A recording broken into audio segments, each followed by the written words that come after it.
Murray, got the world in a spin.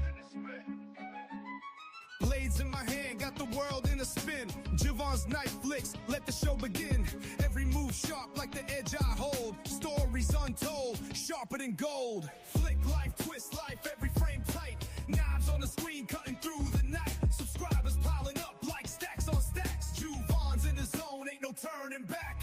Clicks and views, yeah, they fly like sparks. Knives in the dark, carving out my mark. From ballad songs, flipping to the sickest tricks. Javon's knife flicks, where legends are lit. Every video's fresh like a polished blade. Precision and grind, that's how dreams get paid. Cutting through limits, breaking the streak. Javon on the rise, every fan's heartbeat. From tutorials fire to unboxings insane. Content so slick, you won't leave the lane. Blood, sweat, crisp, stealing every flick. And Javon's world sharp is the only pick. Flick life, twist life, every frame tight. Knives on the screen, cutting through the night. Subscribers piling up like stacks on stacks. Javon's in the zone, ain't no turning back.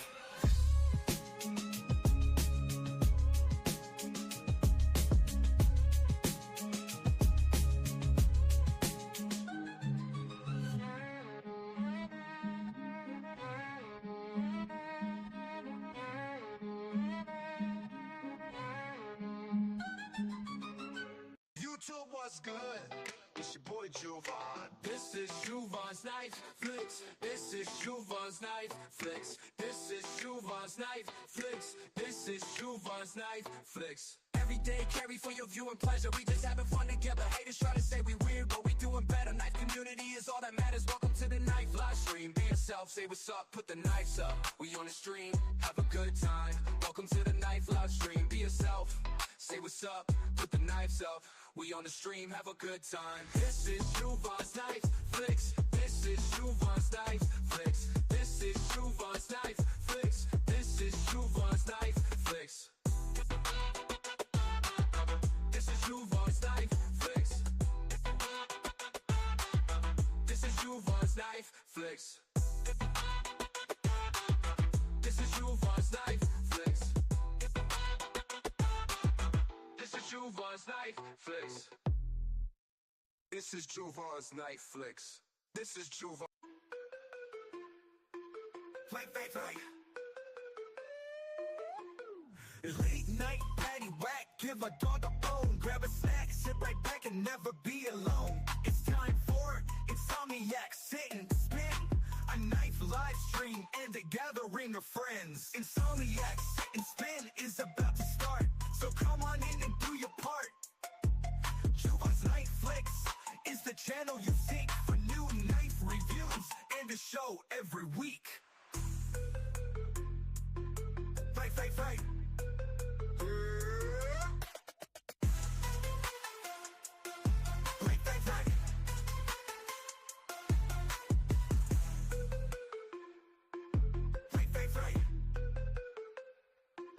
It's on the act night, patty whack, give a dog a bone. Grab a snack, sit right back and never be alone. It's time for Insomniac, sit and spin. A knife live stream and a gathering of friends. Insomniac, sit and spin is about to start. So come on in and do your part. Javon's Knife Flicks is the channel you seek for new knife reviews and a show every week. Fight.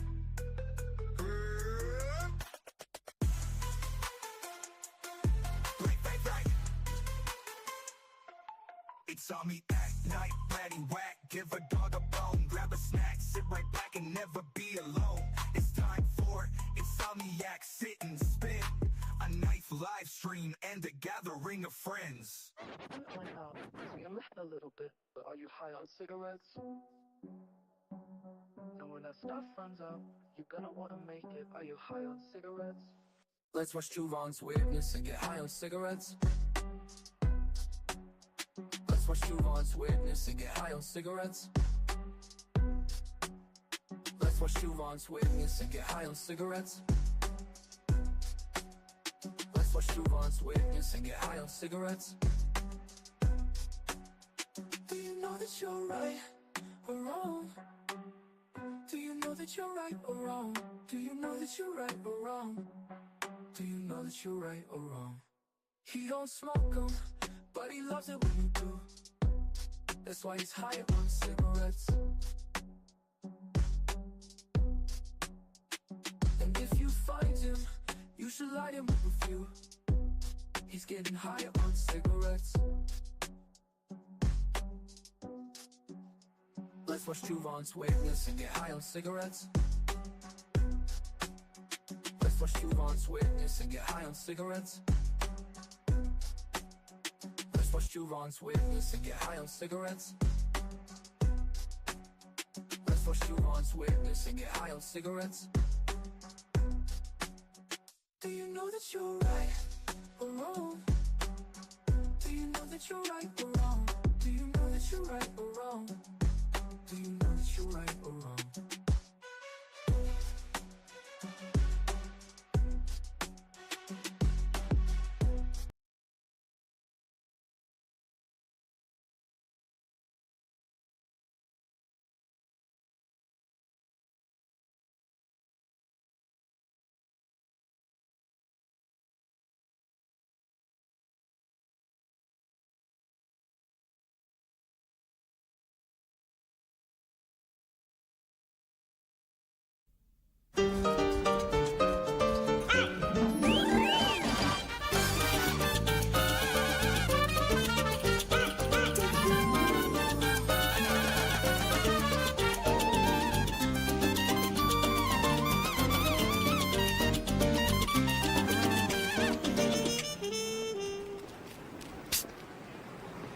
Yo quiero Taco Bell.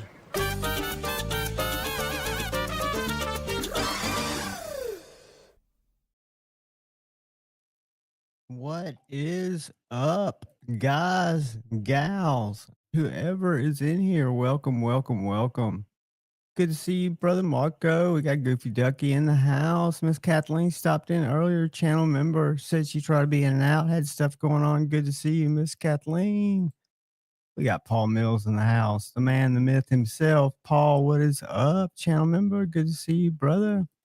Richard Hopkins is in the house, channel member. What is up, Richard? Good to see you, buddy. Hope y'all are having a good Tuesday and a good week. It rained like crazy yesterday and sunnied up this afternoon, which is kind of nice. I think I said hey to Marco. I want to make sure. Where did Marco go? Hey, Marco. How are you, buddy? Neil McKenzie is here and has been a member for 27 months. Neil, thank you, brother.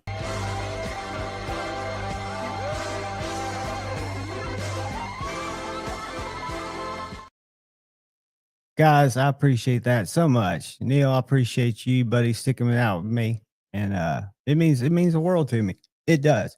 Because talking to yourself about knives is great. It's fun, but it gets this rhythm of, if you're not careful, monotony to it, right?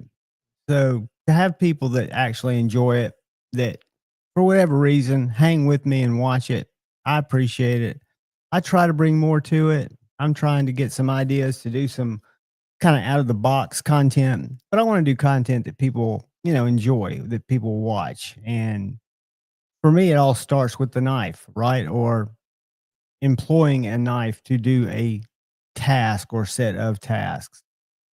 And unfortunately, I'm not the greatest cutter guy in terms of like going out and doing cut tests like, Stasa does so well and others do. And to be honest, no disrespect to any of those guys, I just never watched a lot of that content. When I was looking at knives, when I was first getting into the hobby, I was looking at disassembly stuff. I was looking at different videos. Let me check something real quick. Different videos that just showed the knife. I used to watch a lot of what's his name? Shabazz. Nick Shabazz, just because he would show the knife. I'm trying to see if I'm even live. I think I am. Y'all thumbs up me if you can see me. You can hear me. Somebody give me a thumbs up. Let me know you can see me. I can't tell. For some reason, StreamYard every time I log into it, it's a different animal. I don't know what the deal is. Thank you, Richard. Appreciate the affirmation there, because you really can't tell anymore. You've got this little counter, but I was going to go over and look at Rumble because I usually dual stream Tuesdays and Fridays over there. And it's like 50-50. I do it just because it's easy to go through StreamYard and set up additional destinations. 1931 Leatherworks. Terry, the man, the myth, the one who's made Ryan's sheath that I've been sitting on for about 6 days now. Getting ready to box this back up and send it to Brother Ryan. This is, of course, the fret. Ryan's purple resin fret with nice pink pins. Magna Cut 64 HRC. Kyle Coonley's Wicked Sharp Edge. A knife that I designed that I just think is a perfect little slicer, but I'm, kind of particular and I guess you say biased, highly biased. Hey, Geek Machinist, what is up, brother? Channel member. But yeah, this is a great little knife, and Terry makes the sheaths for this little guy. And they're different color combinations, different. I've seen several. I've got my nerds out because I've really been digging the nerd, and I'm getting ready to do a video on this nerd, and I'm really struggling with how to do a good video to do it justice because I've done the nerd before, and yeah, it's a great fifth pocket carry knife, but it's really more than that. It's like a traditional knife or a pocket, traditional folder grew up and got a lock. This little knife is so handy. It is so easy to use for whether it's opening packages, the drill, anything that we open on a daily basis. This little thing is so comfortable. It is so capable. And it's just a great little beast. I like it. This is the holier nerd. This is the holy nerd. And just a sweet little Magna Cut micarta. Right around, I want to say these are somewhere around 220, 230. We can go check that. They're on washers. They're USA made. This clip is actually the earlier gen nerd clip that they brought back for the holier nerd. So this is the clip that actually comes on the holier nerd. When I did a scale swap, this clip, I'd gotten really good and embedded flush in that titanium because I did a scale swap to put these titanium scales on this nerd. So when I swapped these scales, I know it makes me dizzy too thinking about it. To this one, I'll let this larger clip on. But in either case, even my Gen 1 nerd, which made me really think of it, because it was just so easy to pinch and open. So I think of it kind of like that slip joint that everybody used to have. Hey, Cliff, what's going on, brother? So I'm going to try to do a video justice on this little knife because it's especially, not everybody's out to look for a small little slicey knife, right? I carry it as a primary carry because I'm always carrying a fixed blade, which that's a whole story on its own. I've got my Lucky Dog knives out here on the table because today I PayPal'd Andrew and traded him a knife for this knife, the River Dog. I could not. I was supposed to send it back. Gonna send it back today. This one's a Sange wood. I love this little knife. I've got now 3 of his knives, and I think this one's probably the sliciest. I don't know if it's just because it's thinner blade stock. If it is, because I haven't measured them side by side yet. I have done a review on this where I measured it, but I haven't compared it. And it may just be that this one's a lot sharper. Because my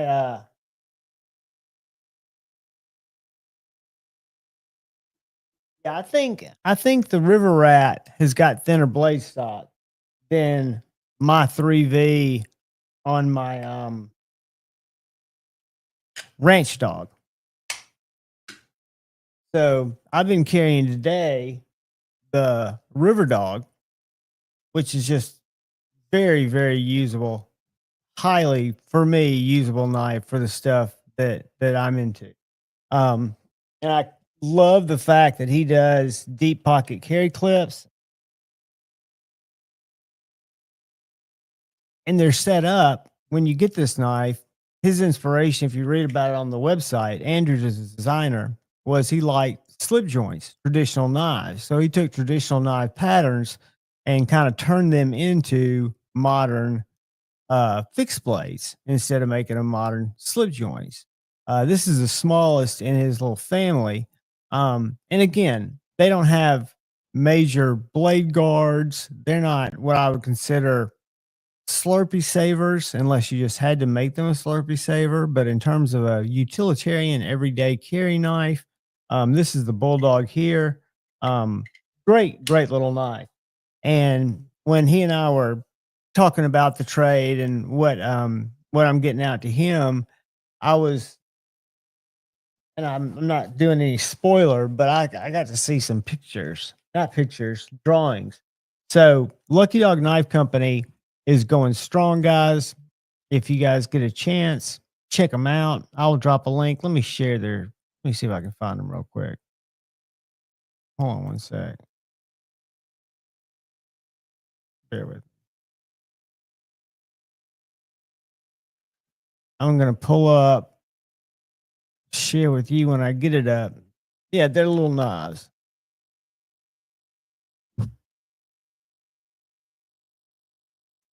So these are the Lucky Dog knives. This is the Ranch Dog. It's a spay blade based on its traditional spay type of knife. And then you've got the River Dog, which this one's a natural micarta. This is the Osage orange wood that I have.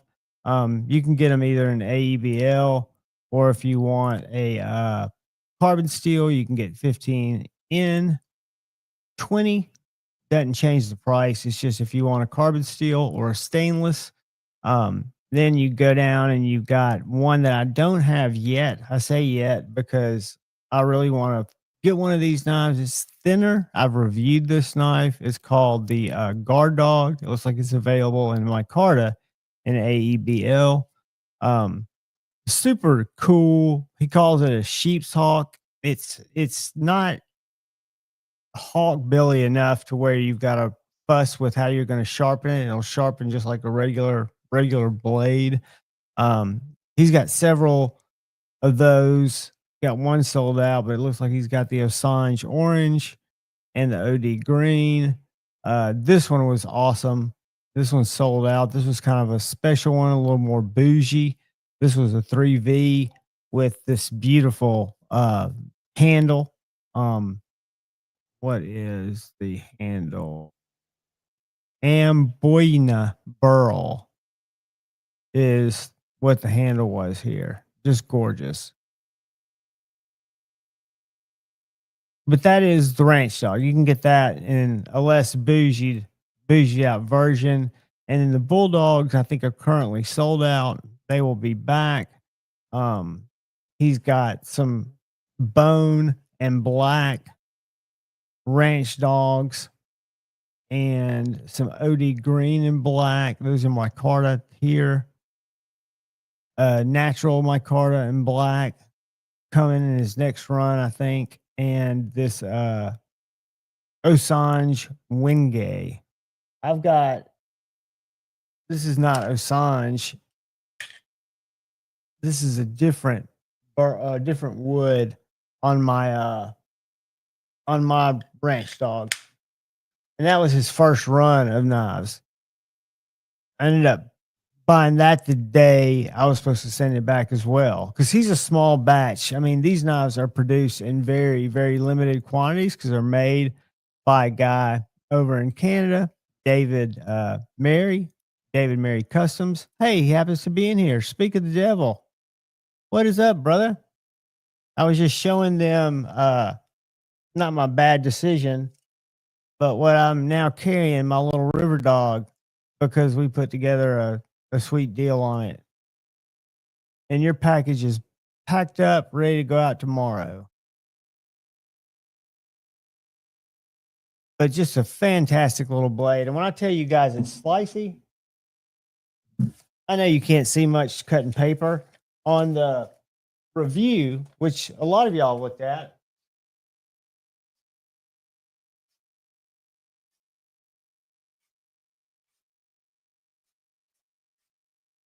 I cut cardboard and other stuff. It is extremely slicey, and it's such a utilitarian blade.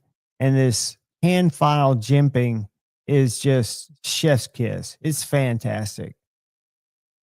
I am a huge fan of Andrew's designs, of his and David's collaboration. I think it's really cool the way they do it. It's kind of, even though Shane and what Shane and I do and what Shane's doing for Cheeto and what Shane does for a couple of others are even smaller batch. I think it's cool. Patina, what is up, brother? I think it's cool to see companies or ideas work together without getting farmed out. Which there's nothing wrong with having them farmed out. I just think it's cool to see the end result product to be kind of unique, to be a little more custom, to have personality, know that it was kind of done by a dude, right? What's up, Palmer Conley? And Patina Turner's in the house. Who else have I missed? Who else have I missed? I hope I haven't missed anybody. Geek Machinist, I see you, brother. Yeah, Richard's getting ready to be wanderlusting, getting out, doing his thing. Gonna come through Huntsville. You said I need to I've got my phone plugged up right now, but I need to send brother Jason a message to remind him to ship it to me. Let me show you guys a couple other pictures. Let me go to Instagram. I don't know if you guys get on Instagram, but little Puck is getting along just fine. He's kind of gone full gangster, and it's kind of wild to think that this little guy was, outside and total skittish 10 days ago. Maybe 10 days ago is when he started coming up the stairs when I was there, because I would leave food out for him and he'd come at the same time every day and he'd sneak up. He'd have his tail between his legs. He was just total sketch. And now he's like, chill. This is the river dog. I don't know if y'all can see that. I didn't post anything on Instagram today, I don't think. But yesterday, here posted that. I didn't carry Ryan's knife, but I do be posting. And that kind of shows how little it is, but how big, when I say big, tall the blade is and how usable. To me, it is. And here it is next to my Lamia. Shorter, but definitely more stout and robusty. A budget CJRB that is their version of Cutler or Shitland Cutter. It's fantastic. Button lock knife. I think that's great. If you like a Shilling Cutter, I think that's how it's pronounced. That's a good one. It's solid. That one's just weekend, stainless, and then the AARPM9 steel or AARPM9 steel. They have another handle finishes. I think you can get in my Carter and a couple others. And then this is a winner. I thought this was a $50 knife. I was wrong. It's a $40 knife, $39.99 at CGRB. This is their large pyrite light. Ryan Ellis is the reason I checked out the original pyrite light because he told me what a good knife it was and sent it up to me. And this is the size of a PM2. Instead of being smaller, it is the size of a PM2. Whoops. Hold on a second, guys. I just saw Kathleen pop up. She's back and she popped up and has been here for 15 months. Kathleen, thank you so much, young lady. I'm going to give you a hug.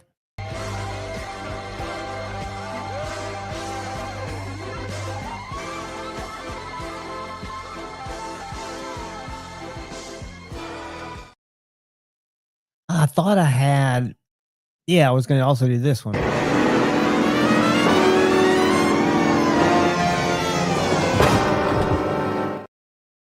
little celebratory jump there. Thank you, young lady. I appreciate you. I know you're going to be in and out. We were just kind of going through. I was going to go look through some Instagram posts and go down the old timeline here in a second. I was kind of going through my timeline, showing some of the weird stuff I've been posting, mainly Puck. Go to my iCloud and I can show you how sketch he was.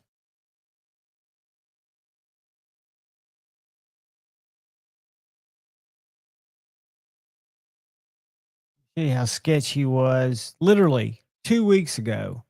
And I'm convinced that Tippy had to be instrumental in him just one day deciding to walk in. And he walked out. He did that a couple times. And then he walked in one day and stayed. So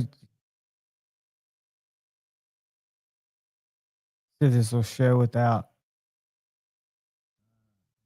Let's see if that'll show if I download it. Hopefully I won't crash the stream. If I do, I'll be back.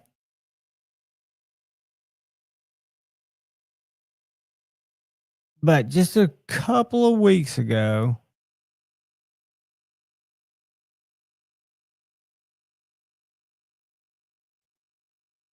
that's when I woke up and he just showed up. He was in my lap. He'd been sleeping kind of over beside me, like a good bit beside me with stuff in between us. But just a week before, that's when he woke up. I woke up and he was in my lap. That's when he'd come in. But there's a picture here. That was right after he decided to come in because I cut him this box open for him to hang out in. And he still wasn't blinking or he wasn't trusting at the time. That's like the day before. I don't know if y'all can see little Puck there. But that's him sitting on the porch. And he didn't run off, which usually he would have run off by then. Let me show you this. If I can get this to play. Let me stop sharing this. Go to my downloads. Pull this video up that I just stop it. Share it. All right. What's up, buddy? What's up, bud? How we doing?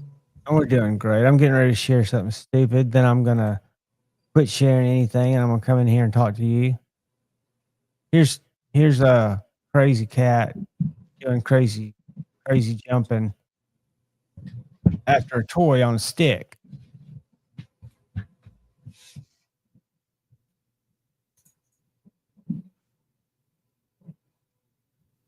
see. Well, you can imagine. I'll animate it itself because it's not doing its thing.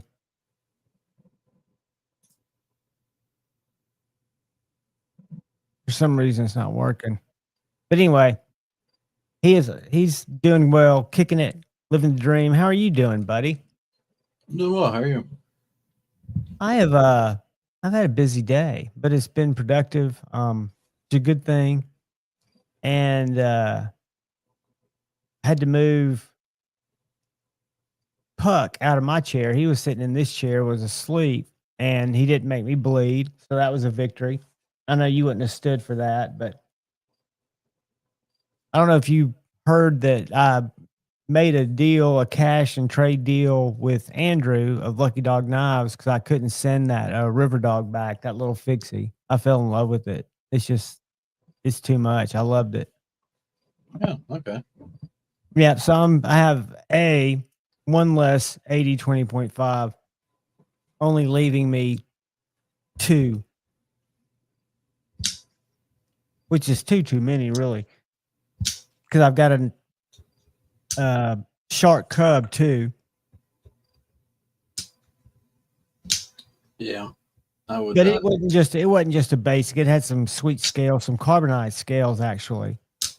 You remember carbonized? Yeah, I'd try to move the second one and maybe try to get a reblade for the other one. Well, and I'll tell you, the one of the blades I got is on the ones I've got left is a 3V that I got from Brian. I have a real hard time. If I was going to have one rebladed, in all truth, I would dump it into a 940, I think. And I know that the lock is kind of what you're going for there. And on both of those knives, for me personally, neither one of them are detent magnets for me, if that makes any sense. I like the Demco because of the lock, and I like the 940 because of the handle and because it was my first kind of real knife that I waited for forever. Not only to buy, but it got lost in the mail for like a month. Closest I had to having one go sideways on me. I like the 940 as far as design wise, like handle and shape and everything. But the issue is the lock and no detent, and the blade geometry and plunge on it is absolutely horrible. Right. And so a rebladed one makes some of that better, but not all of it. That's why I think I would get along better with a rebladed Demco than I would a 940. You're probably right. And looking at both of those, and I've seen, is it Cole that got I think he bought somehow he got a 940 reblade, if I'm not mistaken. I would get, because I think you can get one of his fixies for close to what you can get a reblade for, right? I can't remember what he sell his doodles for. That's what I don't remember. Let me pull it up.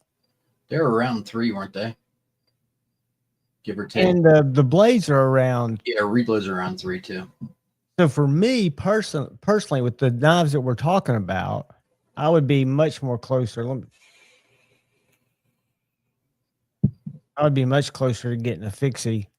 Yeah, but if you already had a 940 or already had a 80/20.5, that makes a little more difference versus buying it for a project. 260 for the doodle. Okay. Which to me, I'm gonna pull up and show it to you guys. Great knife for the price. It reminds me, and this is no disrespect, it reminds me kind of a Kaiser deckhand in shape. Not the blade at all. Okay. Not the blade at all. I'm just saying, again, with my limited knives that I handle, compared to it kind of looks like this is my brain translating it, an F5 folder. You know what I'm talking about? I know the knife you're talking about. I'm I'm not seeing it, like it. But can you see how my brain can look at the handle blade configuration and say, not that there's anything that anybody else would see, but to me, I can see it kind of as filling that type of size knife. I bet it's close to the size of an F point. Oh, maybe size wise. Yeah. I'm like shape wise. I don't see it, but I don't have that one over here. To me, it reminds me of a folding cleaver. I think it's very good looking though. I think it's so sexy. Richard has something he sent you on IG. Let's find Richard. I need to find I need to Guys, reach- sorry when I'm not over here. I'm not sharing. When I'm sharing, I'm caring, but I'm not seeing you guys. Go ahead, Kyle. I'm sorry. No, I'm just gonna say I need to reach out to either Satu or someone who does some milling work or some machining work. I got a project I need work.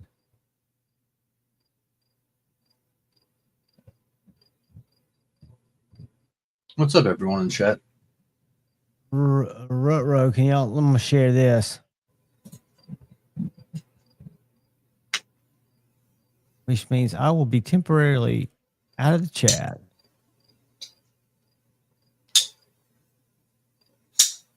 This looks like a reblade, but I'm trying to think what it is. Is it a shaman? I'm trying to think what it started as, and it may tell us here. It's up there. I think it's a knife that Paul's getting made. Ooh, This thing's fucking ridiculous, man. who made that? Fucking weird. Donnie's making that for him. Is that a less Fuck it, knives? I didn't fuck it Yeah. up. Yay. Dude, what's that one called? Is that a custom? Predator. The Predator. Holy, that's beautiful, dude. Speaking of which, right there. Hey, dude, are you doing any? I need to chat with you. See if I got something I need some work done on. I don't know if you're still doing much machining, but this is a very, very simple, small project. Who did I just take away that you were talking to? Geek machinist. GC, are you still? Is this Yeah, he's on right there. here? He's right there. Sorry Yeah. about that. That's all Paul, right. yeah, thank you, dude. Donnie kills it. Donnie absolutely kills it. I thought there was going to be more bug out reblades or, and I know we were talking about Demcos. Have anything on there? 40, 80, 20.5. All. He didn't have anything on the site. I think it's sold out. Yeah, I'm sure they are. I was just looking at the archive. I'm just trying to get a price. They're around 290. It depends on what you're getting done. I mean, if you're getting multiple Sure. squares and all that stuff. And to me, just for the either, I'd go for the doodle without a doubt. And the doodle, I still think I would love to have. It's Let's a go great to looking knife. Instagram. Let's go to Blessed Knives. That was cool. You see, he raffled off the doodle #1 too. I did see that. I need to watch his content. Actually, I shouldn't on say raffle. I Instagram. should say he did a giveaway for it. It was kind of a waffle. What do you call those things? No, Kind of he wasn't paying for it. It was a straight up. It was a thank you for people getting in on it, supporting them. Yeah, I wish I don't watch a lot of Instagram content just because the way I use Instagram is usually just posting stuff when I can. And Oh, I just need some screws worked on.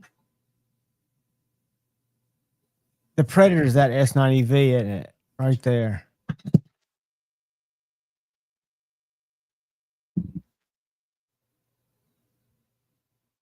Yeah, Donnie's work is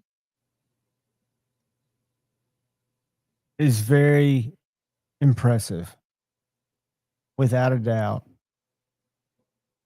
I remember the first of his knives I saw was at Blade Show 2023, and he was out front. It's the infamous story of him blowing me off.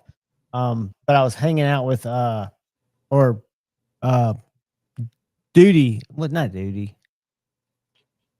Okay, I'm drawing a blank. Dopey had walked up and had just picked up one of his knives, so I got to play with his knife while he sat there and partook by himself and left me just hanging. Hang on one second. Did you see Geek Machinist question or? Yeah, I'm not sure if I've got it. If you hit me up right now on IG, because I'm not sure if I've got yours. Yeah, I want to drop you. Let me drop it in the chat.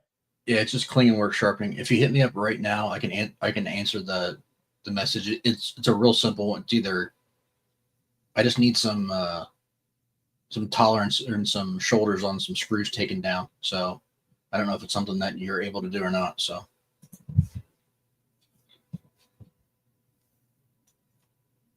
I appreciate Oh, that. gorgeous, dude. Looks absolutely gorgeous. You see he'll be out of town from Thursday to Monday. Yeah. And I dropped the link for any of y'all to follow if you was doing that. I got it. Thank you.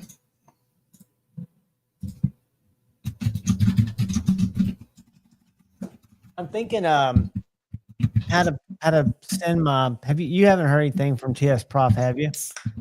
Nope. Not a peek. And I'm thinking of how to send my email I want to send. I'm thinking I'm gonna I might call that it's like Carolina's number that I shared with you that was No, that's an overseas number, I'm pretty sure. I thought it was a 1 and then an area code. I thought it was the country code first. Like I have to look at it again. I can't Oh remember. yeah, I think if you look at it, I think it's like to me I think it was a Carolina's number. The one that has his Gmail. Okay. I'll have to look at it again. I'm not 100% sure. Sorry, I'm finishing up this message to. And guys, clean work sharpening is nothing to laugh at. I mean, if my lights, and you can see it on this video that I did on this knife, and you'll see it on another video I'm going to do on one.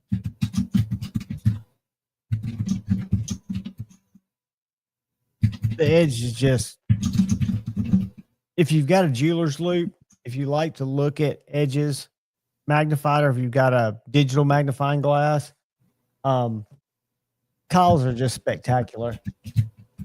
But the reason I had these slip joints out here is I'm doing a review. I haven't done it yet. I've got my GEC,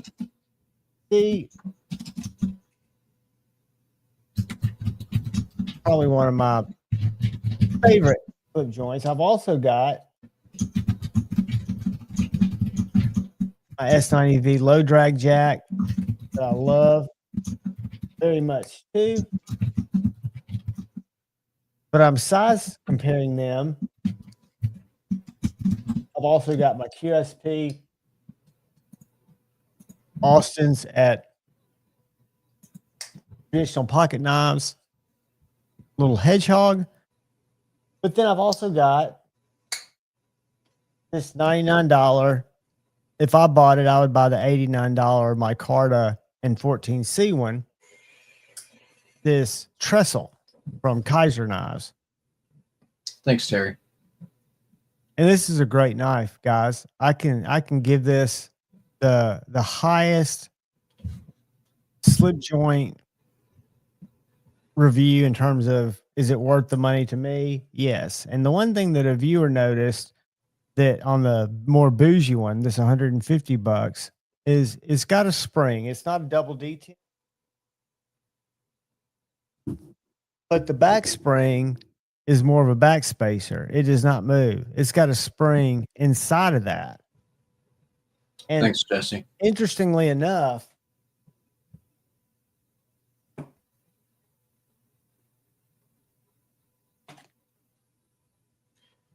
Kaiser did a slip joint about 5 years ago called the Zip Slip.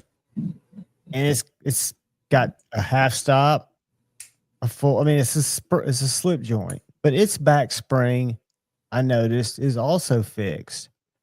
So when you get your flashlight and look in there, Kyle, it's kind of weird. They've got this internal spring that's doing exactly what a slip joint does, but they're not having it be part of that back spring. Why, I wonder they would have done that and continue to do that. It feels a little bit lighter. It's probably easier for him for construction wise. because it doesn't show like the imperfections, like if you got a you half don't, stop. your tolerances don't have to be exact. Paul, what are you trying to share? I'll show you how to do it. YouTube, Paul, we can help you out. Can you? Yeah, put what links type in? of links do you want to put in the chat? I'll show you how to do it, dude. Give me an idea, and what's up, If Toddy? you can get it to Instagram, any way I can share it too. If you can get it to me on Instagram, Well, whatever. I'm just going to do a tutorial and show them how to do it by sharing my screen real quick. But yeah, let us know what you're trying to share. But I've been carrying for the better part of over a month. I haven't taken it out of my pocket. The S45 trestle, which is exactly like the Vanguard version, which is under $100. This one's, like I said, 150. But it's a great slip joint. And what I like about it, what I think's modern and a little bit, I guess you'd call it innovative, is the jimping goes right up here through the what do you call this? What do you call this little part right here? Where? I can't see where you're pointing to. I'm pointing to this part. The ricasso? Yeah, the ricasso. So the bottom of the ricasso, you've got the jimping that runs all the way from the tip of the ricasso back. So it feels comfortable in your hand. It feels like your hand is supposed to be there. But if you were to close that, it doesn't cut into your hand because you got that jimping. And it doesn't take, it takes a little bit of cutting area, I guess, off the blade. Not much because you got the ricasso there anyway. But I like the way they did that. To me, that's kind of innovative. I was comparing it like Jack Wolf.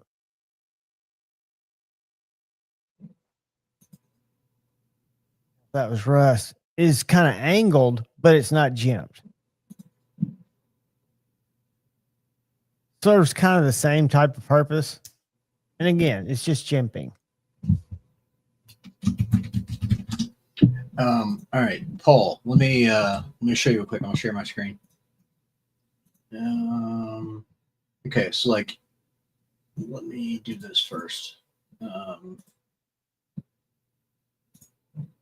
Okay, so here you go, Paul. So like, if you're on Instagram, right, and you're going through and you see something you want to share, so like here, Javon's post right here. That'd be a great one to share. You click on the three little dots. You can put copy link, and then you go into your StreamYard or whatever else, and you go down here to the bottom, or your chat insert, or I'm sorry, YouTube, and post it down at the bottom. So the other way you could do it would be if you go to the three links and you click share to, it gives you a copy link, or if you want to post it to any of these options here, you can use that as well too. Gives you a lot more choices than the paper airplane.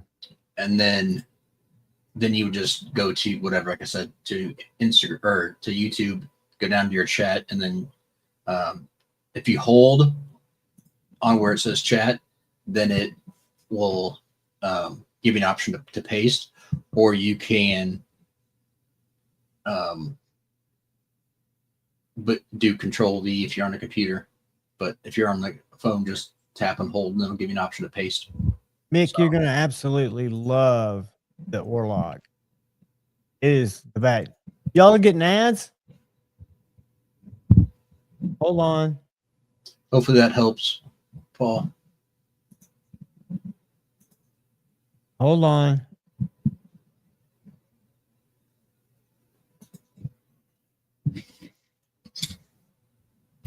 All right, you should get no ads. It defaulted this time to low frequency.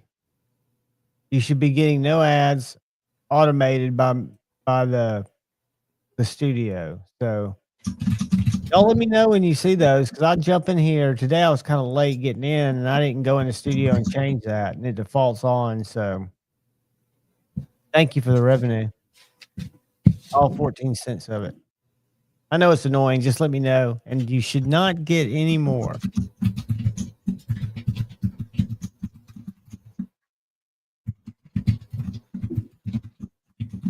The other knives that I had to show are just budget knives again. The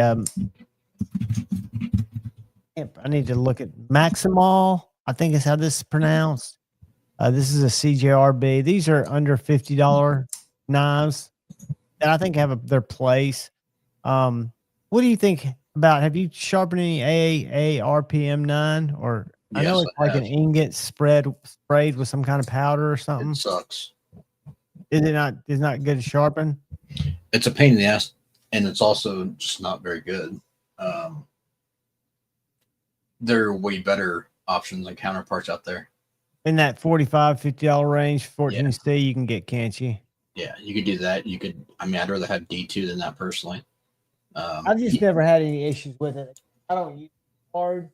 I love this old. I read about this Laconico design, and he claims this is kind of one of his earlier style of how he designed knives. I guess the look. I don't know if that's the pattern of the handle. Oh, look. Paul's a big boy now. He posted a link. Let's click on it. Let me click on it. Oh, Yay, shit. Paul.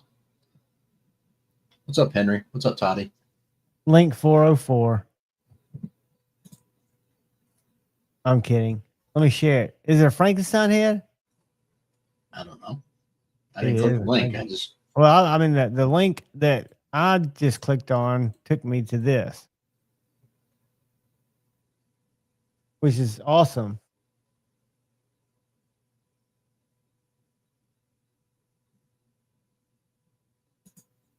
I wonder, don't you think, Terry, did you make that? Is that clay or is that wood? I mean, look at the lines in the shoulders. that's awesome. That is very much awesome. Said he painted that. Oh, he painted it. Law. It's still awesome, dude. I'm assuming he meant painted. I just failed it. This is a good knife here, though, in my opinion, for a budget knife. Again, when they come to a $50 knife, I'm not looking at if D2. I've never had a problem with D2. I've liked D2. I know Lefty used to rust it like crazy, and I just never have had any problems with it. Wow. I have, however, had problems with some other steels that I wouldn't think would rust. The issue is, Go ahead. I'm sorry. I was just gonna say the issue is it's not so much the rusting, it's just that it's Chinese D2, which is absolute shit. I just wish if they were gonna put a steel in there, you could get better budget steels. But like I said, the good thing with ARPM 9 is it won't rust like D2, but it sucks. I mean, it's just not. It's not a good steel for. I mean, it has a better edge retention than something like 8CR, but it's not.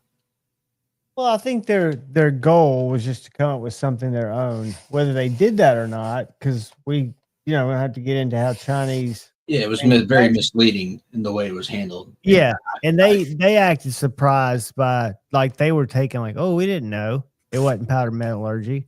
Yeah, that's at Somebody some point. knew. At some point, it doesn't matter. You got to take responsibility, and that's what I hate is they try to pass the buck on everything. Oh, oops, surprise! We're gonna get away with it until someone calls us out. 3D print. That's a 3D printout. So it was laid. Those coils were just, to me, that's fascinating too. Sorry, Kyle. My brain went to thinking of how that thing was printing. It's all right, Paul. That was very good. Hopefully that makes it easier for you on mobile how to do that. So,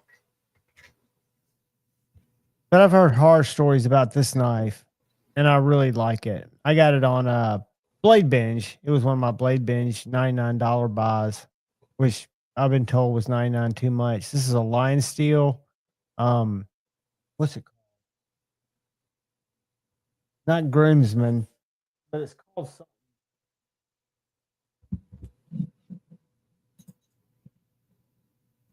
But it cuts really well. It's Italian M390. So I think the heat treat's probably really crappy. What's it called? Do you know what it's called, Kyle? What? Line steel something, man. I don't know. You're talking about the The steel slip line? joint. The slip joint. I'm just trying to think of the name I don't know of the what name. it's called. Let me pull it up. Cliff, I'm beginning. I think it's a you problem, buddy. I got it playing in the background. I don't see any. Go and look at, because I used to, when I was first getting into knives, and have been happy with every line steel that I've gotten, including the fixie that I ended up trading with Shane just because it was bigger. I've never, but I've heard people don't like line steel. Have you had any good experiences with them, Kyle, or No. just kind of been away from them? Yeah, I steer clear of them. I've had them in and worked on them. Some of their designs are pretty cool, but their steel's not, and therefore. So you're saying the M390 is crappy? Yes, 100%. I like to look at this. This is not the one I have. But that looks like a really nice hollow grind. Like I said, their designs are cool. It's just that unfortunately they don't do it well. But that's that's their MO. Yeah, but it seems to me, this is the one I have, the Best Man. Okay. That's the clip point. They make two different blades. I've got this blade, the drop point, not the clip point. Like that's a good looking knife. I agree. Yeah, I thought it was. Again, it was one of my I picked up early on. I only do single blade. I've got one multi-blade slip joint that's a cherished collectible. But just because that's the way it came. I can't remember a sheath coming with mine. Maybe because I got mine on the secondary. I know my Vipers came with sheaths. Sorry, Kyle. I didn't mean to cut you off. No, you're good. You're good. Go ahead. I was just bouncing back off of somebody liking their Geek Machinist liking his M390 line steel M1, but he didn't like the sheath on his fixie. I remember it being kind of big, and you could only wear it vertically on the belt loop. Here's something kind of cool. See that, Kyle? Yeah. The one on the right is their USA made, right up in Chattanooga, about 45 minutes from me. Made out of Magna Cut, about $30 more than their S35VN imported twin, because they weren't making them in the quantities they needed right away. Now they've kind of transitioned their manufacturing here, and I can tell you that it's done very, very well. It to me that it's a decent looking knife. The only issue to me is it looks kind of sterile. It looks very Nice. very bland and very commercialized. If that one, it is it's a little 6-inch guy, and it's got the name. I don't want to go to their site now. Maybe I will in a second. But the name's Lookout, which is a mountain in Chattanooga. Yeah. And it's got some kind of significance to the way it looks. and I didn't mean that negatively. It just it looks like a very plain run of the mill off the production line style knife. They just came out with a Signal. It's an 8-inch knife that looks very not similar in style. I am going to go to their website now. What do those go for roughly? 200 or 239, I think, for the USA made. I could be wrong. We'll look at it. Chavez and Big Idea Design. That's new. I haven't seen that. Have you seen that? No. It's Chavez fountain pen. What the? That's not a knife. Where's the knife? $250 for a Cerakote. That's titanium. Let's go back here to knives. That was misleading because they're selling the fountain pen. They're not selling the knives. No offense, Brantley, but that's all right. Let's go to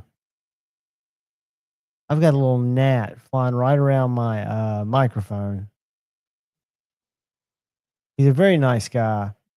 I've talked to him at a couple of blade shows. There's a signal. And again, it's a plain looking. Get a picture of it. I'll kill that motherfucker. See that? Yep. To also look bland and just plain. A little bit, but that's kind of the design of that knife. It is. It's That's what it's supposed to be. But like inspired by a trail knife. Look, let me go back it's to a good looking bushcraft knife. I mean, it is kind of like. So what's cool about the Lookout, the titanium's the imported. It's $200. But what's I think's innovative, or one of the innovative things about this knife, is the way that the clip works. See how they give you a left and a right-handed sheath, and then the clip goes down about an inch into the center of the clip and in the center of the sheath. So it rides deep by nature. It's riding an inch deeper in your pocket. Is it? So I'm sorry. What's the micarta cost? Okay, I'm trying to find the USA. So here we go. In Magna Cut, $250. That's in G10 or micarta. Yeah, that's what's available now. They had Ultim, they had Tigerwood, and then you can get Nitro V for $235.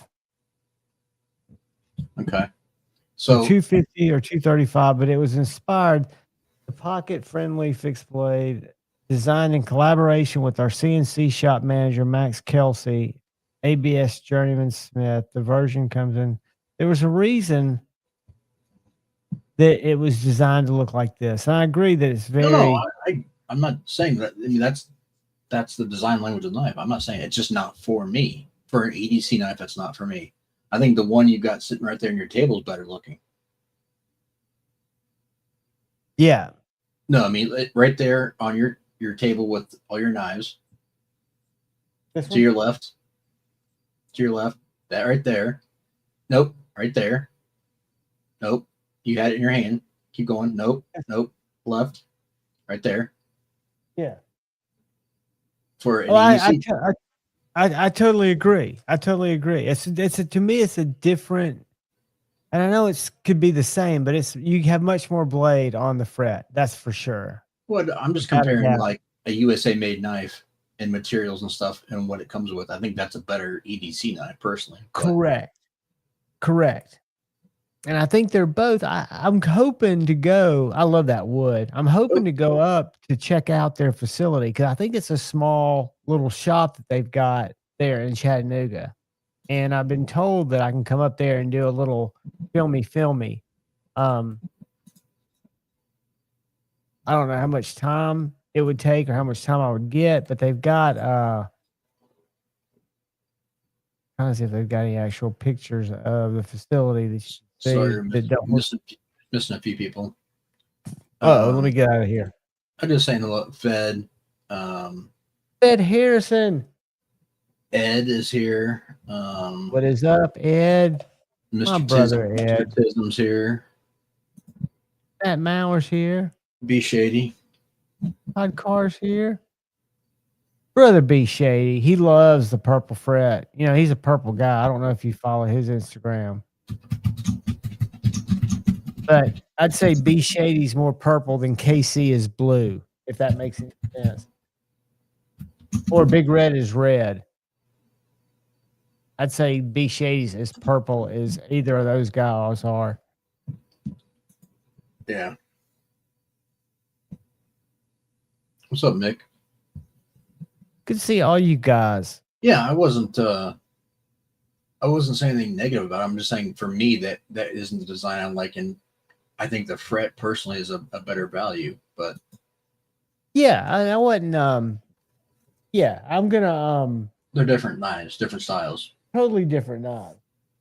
And then this, I'm trying to remember what I paid for this. I think when I bought this knife from Colin, I think I paid $3 even for it. And I can't remember if it's 80 CRV2 or AEBL. It's not a super steel, but it's more of a fantasy knife, I guess you'd call it. Or, I mean, it's very functional. That's such a good looking knife. To me, it's just gorgeous, dude. That's why I watched Bearded Doom buy one at Blade Show, waited 6 months. I was communicating back and forth with him on Instagram. And when I found out he was coming to the Nashville show, he had like 6 of these he was taking. 4 of them were Damascus, which they're beautiful, but I didn't really want one. And I said, I'll take either one. I really like that, 80s carbon or whatever he was calling this at the time. And when I got there, which was the second day, he had this behind the table. Like he let people walk by and not buy it all day Friday, which I thought was really cool. Because he didn't know if I was going to show up or not. But it's got a lime green liner. I don't know if you can see that. You can't really. But it really sets off those handles. Roman M, what's up? I'm going to show Ron something. Ellis. I'm going to show something real quick, so that Please way, do. if Geek Machinist is still in chat, he was asking a question. I was going to show him what I was talking about. Let me grab Baptism. something to hold this with. That sounds dangerous. Anston EDC, what's up? I'm just going to the chat. I missed a ton of people while I was back behind the curtain.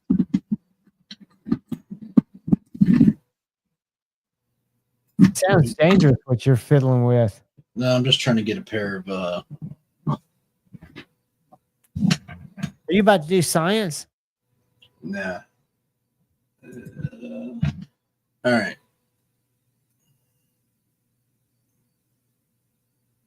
Put on some science music. Because I don't want this to drop everywhere. So, Geek Machinist, you see how that head has? I'm making you big. Okay. That's a barrel and a screw, right? Yeah, it's a pivot barrel and the head. You have to now click a thing instead of.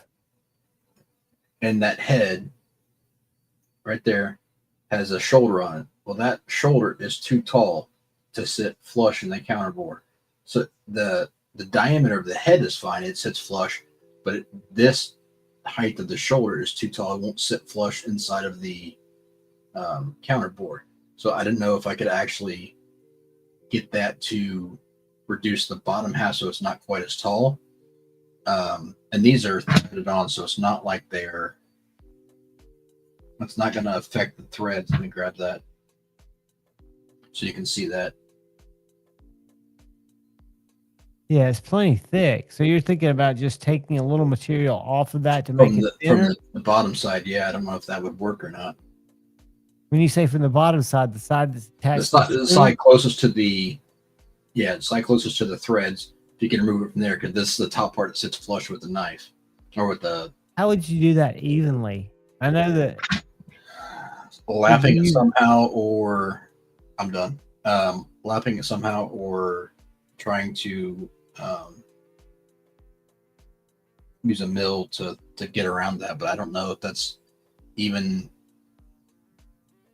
So just FYI, when you make screens bigger or smaller, the 3 dots do nothing.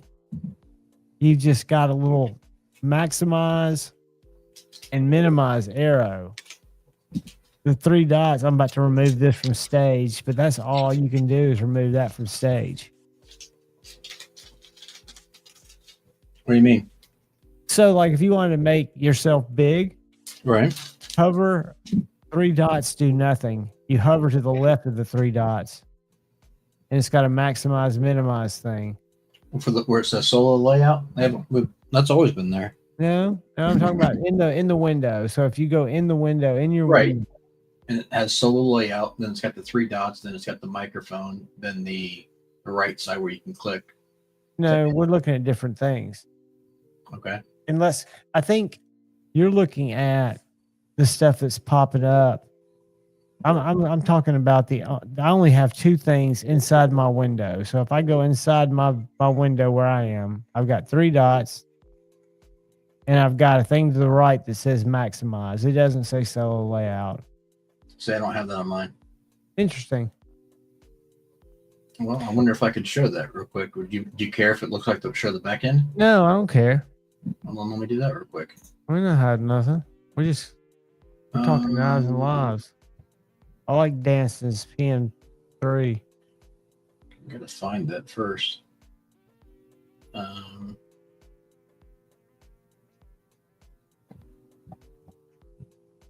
Where the hell is the?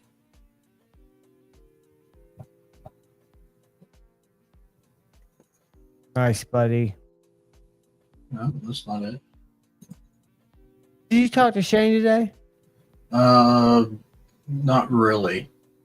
Sent some stuff back and forth, but didn't really talk. But you did, because he didn't even text me back, bastard. Yeah, it's not. Huh. Let me see if I can do it. Dad, I can picture you driving a purple 73 El Camino. Neil, let's up it a notch. El Camino with hydraulics. Purple on purple. All right, there we go. So down there at the bottom, right? Yeah. I'm not talking about there. Okay. Well, I was just saying, like, so like that first one there that I've highlighted on me on the very bottom left says solo layout. Then it's got the 3 dots for the microphone, and then the 3 dots to the right of that. Where were you talking about? I'm gonna show you. Stop sharing. I'm gonna share to show you. Okay. And then you can try it because I don't know if we'll be able to see it. But what I was doing is share screen. Entire screen. I think that's what we do, right? I just shared the window, yeah.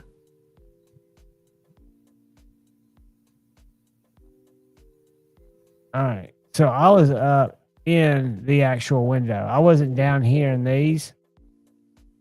I was up here. Can you see where I'm putting my screen?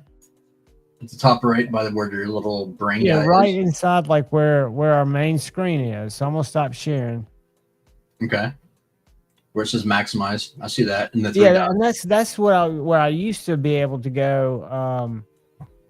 That's where I used to go solo layout. Now my only choice from within the screen is maximize, minimize. It works really easily once you know it's there. But if you start fooling around with your 3 dots, it doesn't give you the same choice. Purple Anno. Paul, I don't know if you guys watched the video. I got to bring a knife home from Knives and More one weekend. It was a Microtech automatic SOCOM Elite. And it was that purple. It was one of their special edition purple. Wasn't Cerakoted. Part of it was, but part of it was like a transition. Very cool. I wonder if I can find a picture of that knife. But it was a very pretty purple. And I'm usually not a purple guy, but I really like that one. Uh-oh.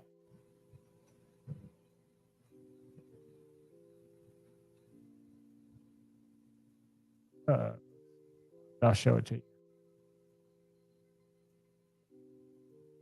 No, I took just a picture of it. Yeah, I took no pictures today on Instagram.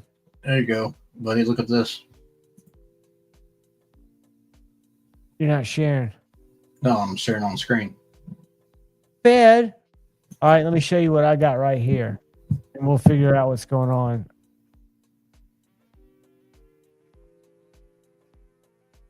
Go over to live streaming. That's so weird. I don't know if that's a YouTube thing or what.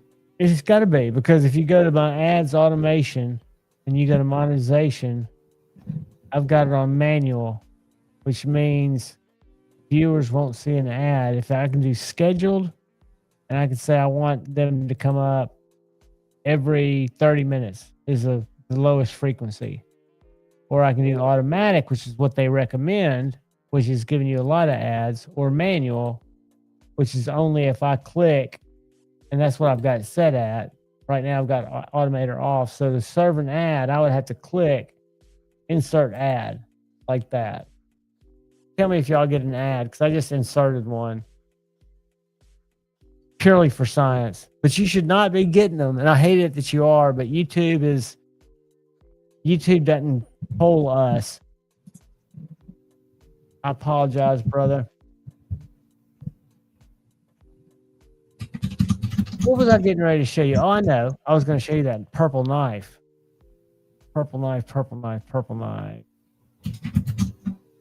I think Shady would like this. I think Ed would like this. I really liked it. Here it is. Check this out.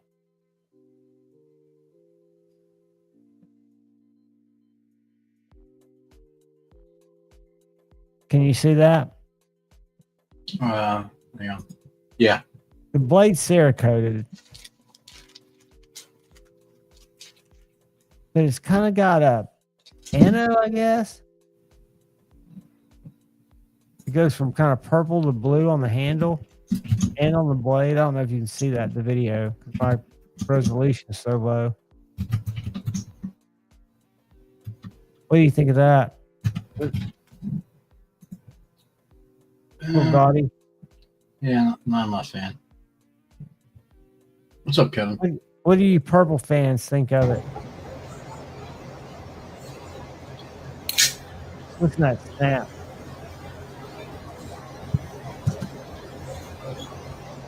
That's one thing that's got some kick. Look at this.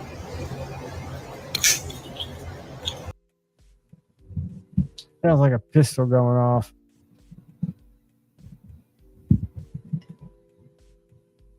Kevin Smith knives, what is up? Hey, y'all are getting cool knives. I totally get it. I'm not buying any of those. Those are I'm blessed enough to have probably one of the coolest knife stores in the Southeast, Knives and More in my city. And they let me come out there. I've known them before I had a YouTube channel. I bought knives from them before. Still do. But they'll let me on Saturday afternoons take a couple of knives. I didn't go up there this week because I've got a bunch of stuff I needed to shoot anyway. But they'll let me shoot some knives for them. And I always put their link in there because they don't have a website, so they don't sell to the public per se, but they do. You just call them, talk to them. They'll send you pictures. They'll tell you about the knife. If you don't like it, they're super legit people. He's been in business since 85 or 6, I think, for a really long time. Kyle, have you been taking pictures today, or have you been sharpening? Or have you already told me? No, I was doing the sharpening. I just spent a chunk of change on some gear that needs to show up so I can do some different things with my photography. So that's coming in this week. What are you upgrading to get better at? Just some it's called grips, some stands, holders. I got another flash. I got just a bunch of odds and ends stuff that I needed, but it all adds up pretty quick. Sure, but it's all stuff that'll last you forever. I mean, it's good stuff. So it's something that's it'll make my life easier and less the pain in the ass trying to get everything done the way I want it done. So, and you enjoy it. I mean, you're probably like me. You enjoy when you can see the changes of either your process getting better or your results getting better. I told you I bought that kind of a budget DJI gimbal, and I used it for the first time on my video at Knives and More. And I know it's just a fluke, but it worked well. I was able to control it the way I wanted to. And it got more views than any other video I've ever shot. So it kind of paid for itself. Richard, yeah, that's what I've got the lenses now. I'm working on upgrading lighting and my grip, getting some new stands, reflectors, some other items to do. I got another cross beam so I can do direct flat lay overhead stuff better. Just doing some more advanced stuff. So do you find you can get what you need out of stuff like the newer or the Alonzi RGB high-tech lights, or do you still like to go back to the older lights? I don't use you can do that kind of stuff. I don't use constant lights, LED lights. I use strobes, flashes.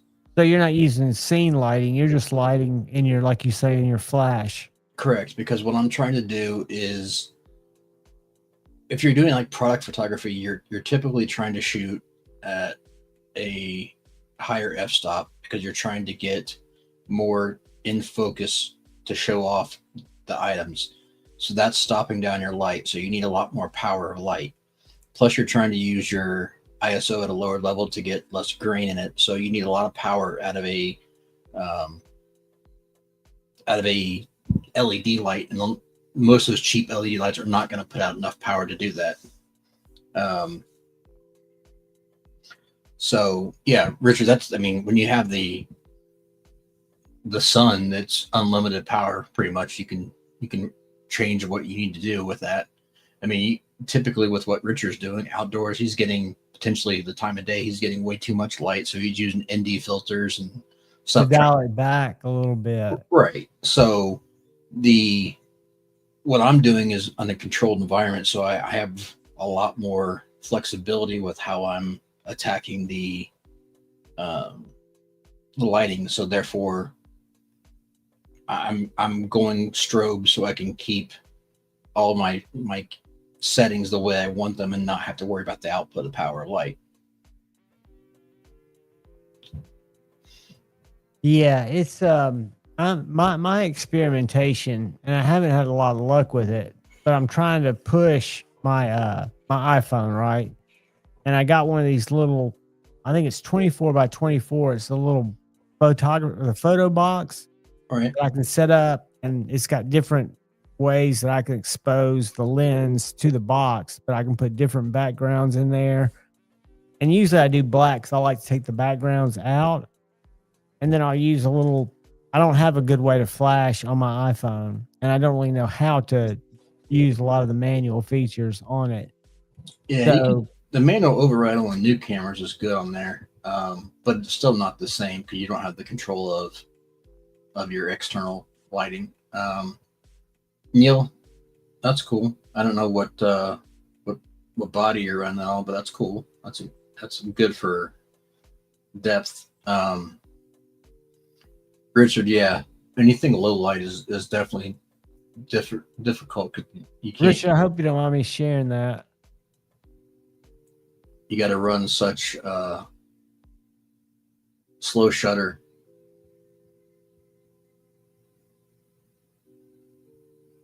Oh, Richard's taking fucking real pictures.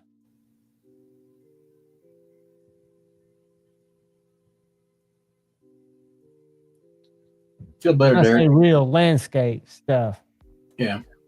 In real life, IRL.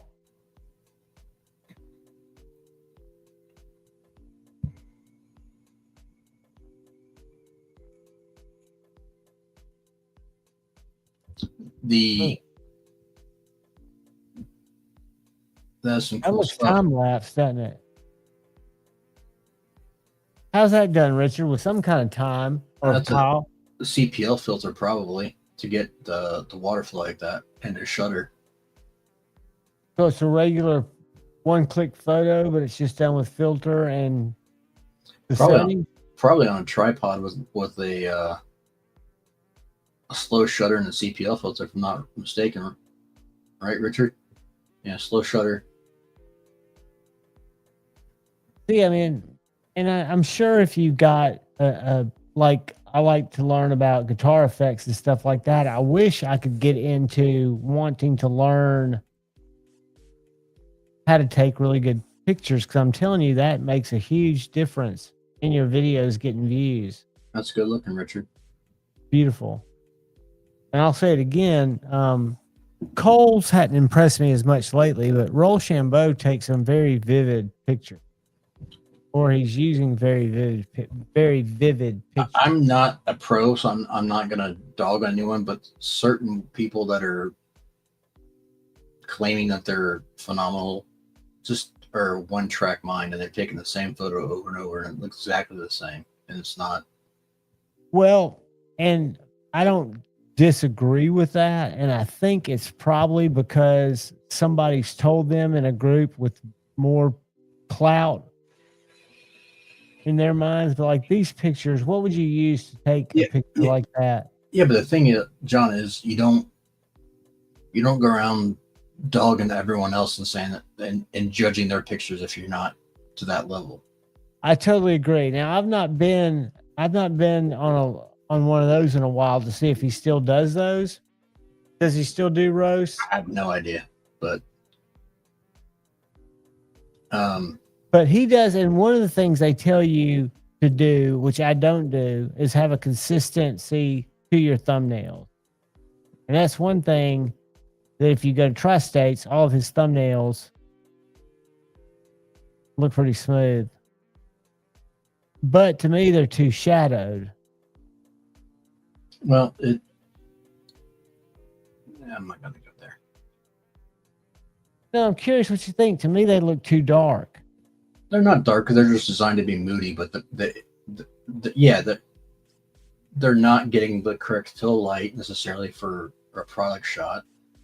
It's just very simple. It's a black plexiglass base with a black background, and it just But when I look at these, they pop. And I know that they're clipped and stuck on a fake background. The knives pop, I guess I should say. And I know this drives people crazy, not only talking about this, but anytime I put a picture of a knife from the side where you can see what it is, it'll get like a third of the views of if I do a top down, where you can't really see what it is. But a lot of people watch this content. I mean, they like those thumbnails. And I do try to learn from what other people are doing. I don't want to copy what other people are doing. no. You But got then you you got to go- develop your own style, and that's part Yeah. of it. I mean, But like my I'll tell you, favorite, here, let me pull up someone real quick. And I'll show you probably the most underrated photographer in our entire community. see, I feel his are very simple. But even when I first got into it, I was a viewer and still watch from time to time. I'm trying to get to where his videos are, but his thumbnails aren't all that. And I think his are pictures on his knives on his actual background. All right, here we go. All right, let me stop sharing. These are some of the best of us. Drop that linky in there. I will in a second. So, are those done with a 35 mil or a real back Yeah. body camera? Those are off of a A7 A7R3. It's a good looking little knife. But the pictures are next level stunning in all the different settings. The knives pop.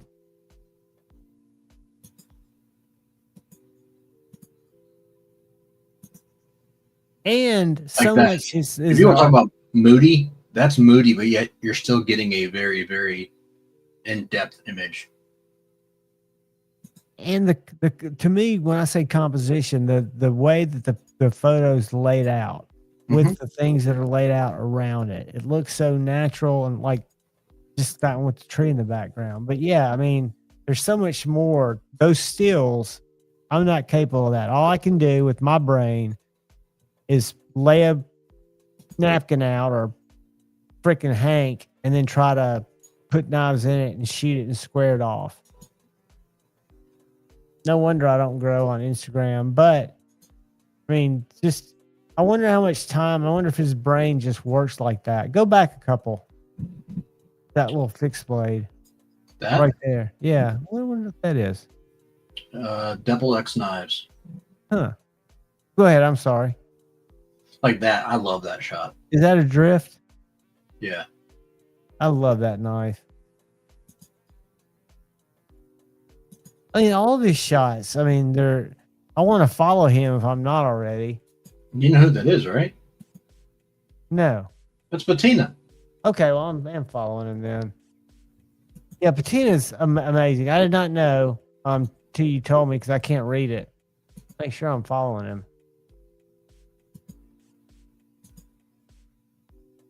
Dude, you got to give yourself credit too. I give B Shell. I mean, a lot of you guys are very good at what you do. Oh yeah, I'm following Bettina. Yeah, I mean, dude, he's a pro. Have y'all ever used? Is it Vero? Or I used it for a while when Instagram was posing me. Have you used that? It's kind of like Instagram, but it's more for photographers. It has a lot. I mean, I would think y'all would love it. I know what you're talking about, but because the pictures look so much better on there. Well, they get compressed, and that's the issue. Is you have to make sure you're exporting in the right characteristic or the right format to get. But even then, they still get compressed. But what's up, Louie? I don't know if it's I forget what it's called. I have to look at my app. Do you know what that app's called or that service? So I know I've got my password saved in my computer. Yeah, I forget. It was a thing, but it never really took off. It's not Vero. No, but yeah, it was Vero. Vero. But it never really took off. There wasn't enough viewers. Let's see if it lets me log in. It wants me to get the app. It doesn't have a browser component, which kind of sucks. Granted, I get it, but my app is currently a phone. But yeah, let's while we're looking at Instagram, I've not been on there. Like I said, I haven't made no posts. But let's just see what is happening in my feed. Terry's Frankenstein.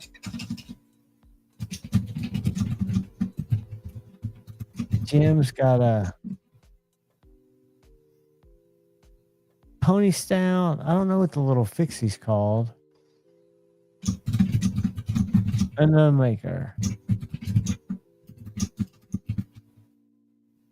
Geek machinist. I'll get an ad like every. Come here. Come here. Yeah, I do get a lot of cat videos.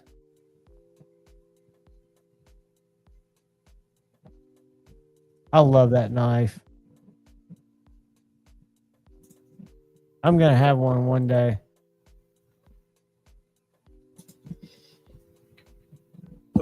Palmer. Hey, let me go grab it. I'll show you. I don't have it here. Give me 1 second. Gotcha things standing on a wet pad. Oh, Richard Hopkins picked up a Jason Grant knife today, if I'm not mistaken. Ooh, I replied to you, buddy. Oh no.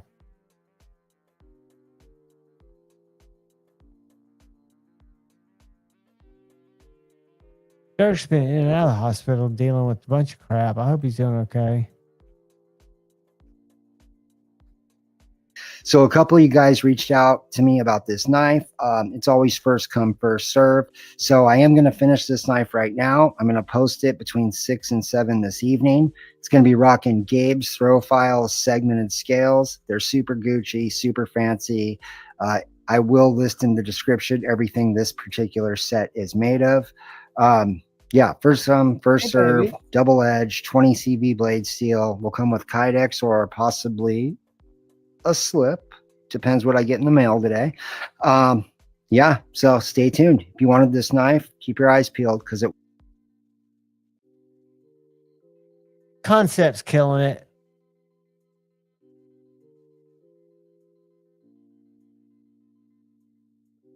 I've got some October stuff that I can't show yet, but really neat stuff. Outside of the box thinking for sure.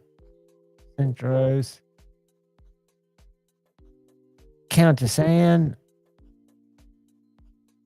Let's take a little time, shall we? I think that Surge from Kunwu. Fuck Kunwu. Huh? I said I fuck know. Kunwu. But All isn't that who that is? Who?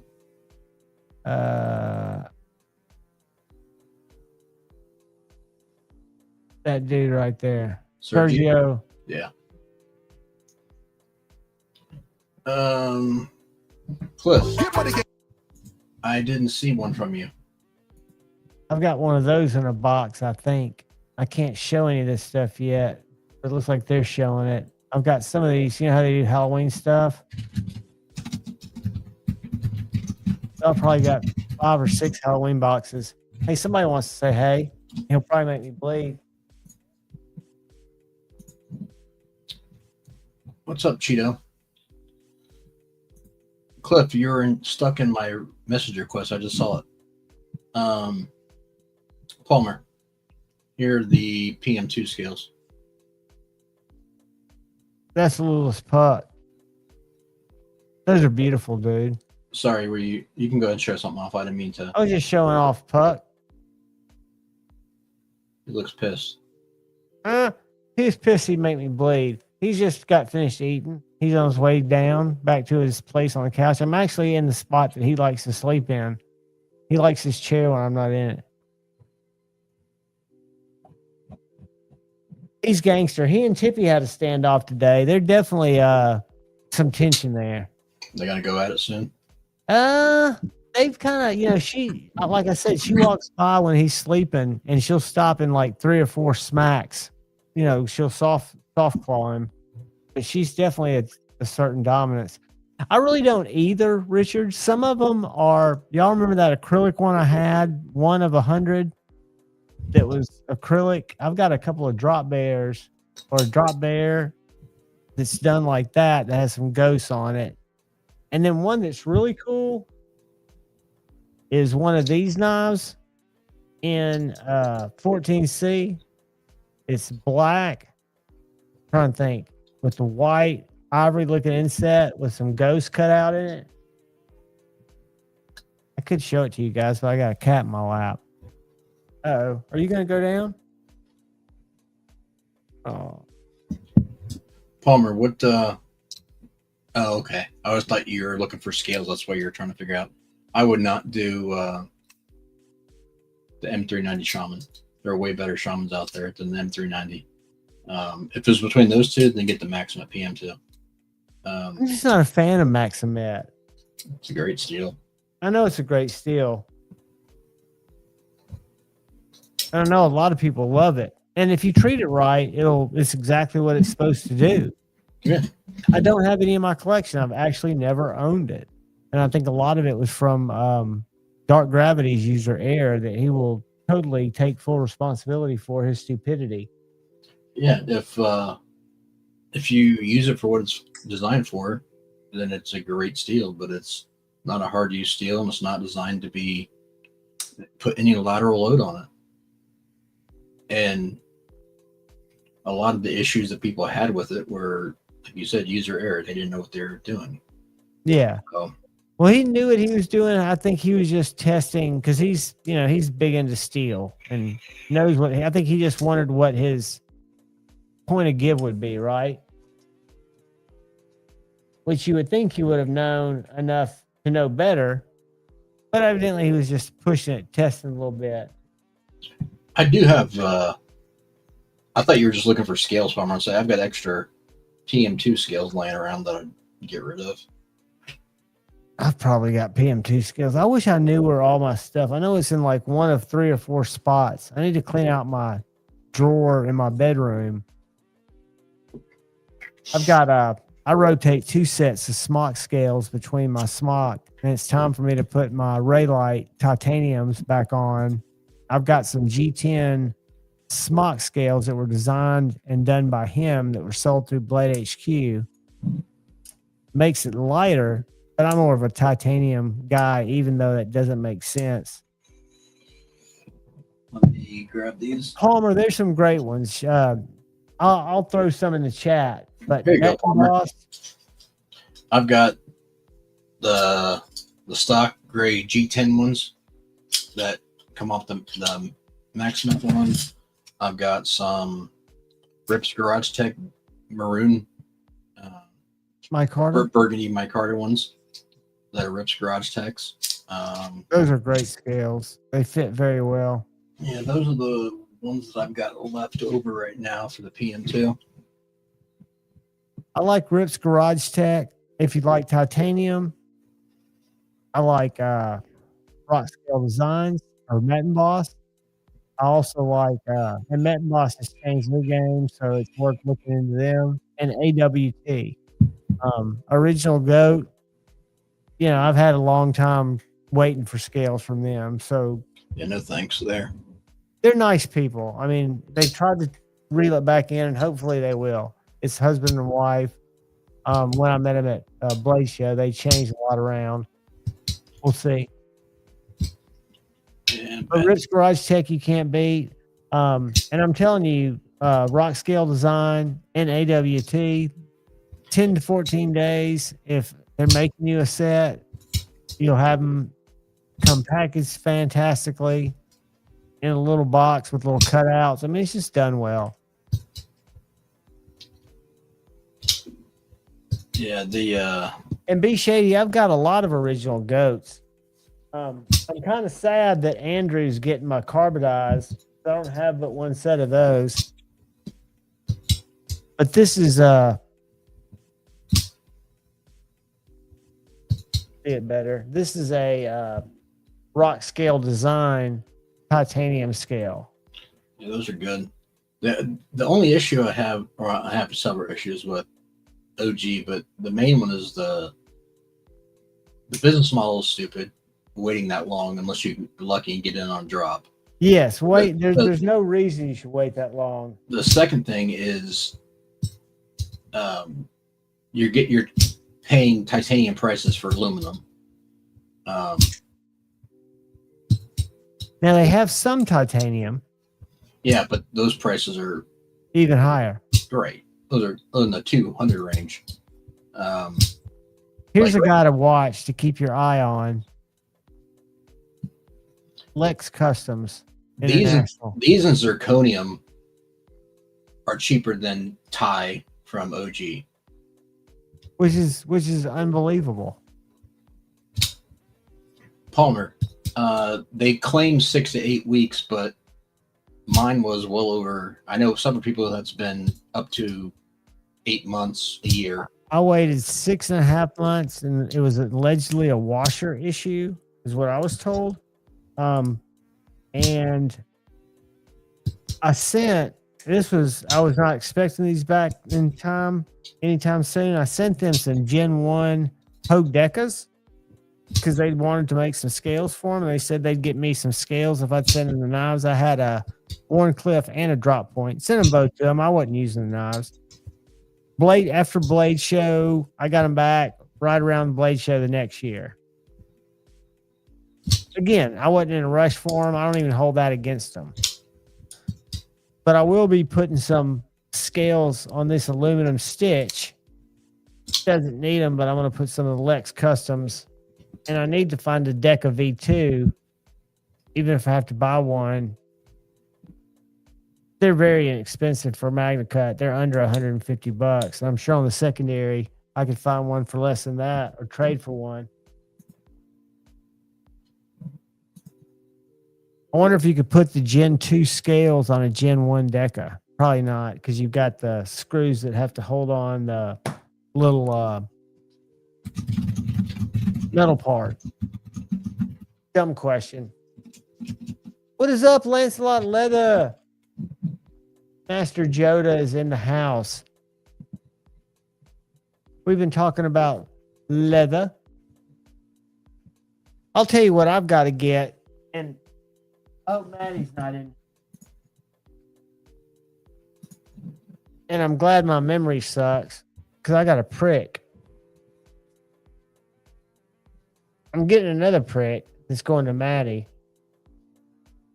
But I want to get, what would you put on this, Kyle? Would you put just a little leather, something to put in a truck with? I'm not looking for it to mount on me necessarily, but just to be able to go in a bag. Yeah, I mean, Or would you even put anything on it? I don't know that you need to. It depends where you're going to carry it. Well, I don't know. I mean, It's not like it's sharpened. It's just. it's very sharp. I mean, it's not. Doesn't have an edge, so to speak. It'll cut. But I mean, I'm saying it's not like you're putting. He put ground a bevel on it, and it'll still stab stuff. It's not like it's a slicing. Right. But you'd want something covering that tip. I've seen, like, I think Benchmade used to have something similar to this that they would stick in like narcotics. It had like a hollowed out thing. I guess you'd stick it in a kilo of blow to see if it was blow. That's what I always thought they were for. You know what I'm talking about? That tactical. Yeah. So what I was getting at is, like, if you're just gonna put it like in your car door or something, then you don't necessarily need anything for it. But if you're gonna carry it around like on a bag or something that could fall over, then yeah, that you would probably want something. That's kind of what I'm thinking. You know, I mean, ideally a little wrap of Kydex, but that's not easy to do. And I just wonder if a little leather tube that somebody made would be sufficient to keep it retained. And again, not that I'm going to be doing cartwheels with it. Hold on, I'm going to get a stone in my strop. Hold on. Cheeto, you know the answer to that. I can, but will Talk I? amongst yourselves. Probably not.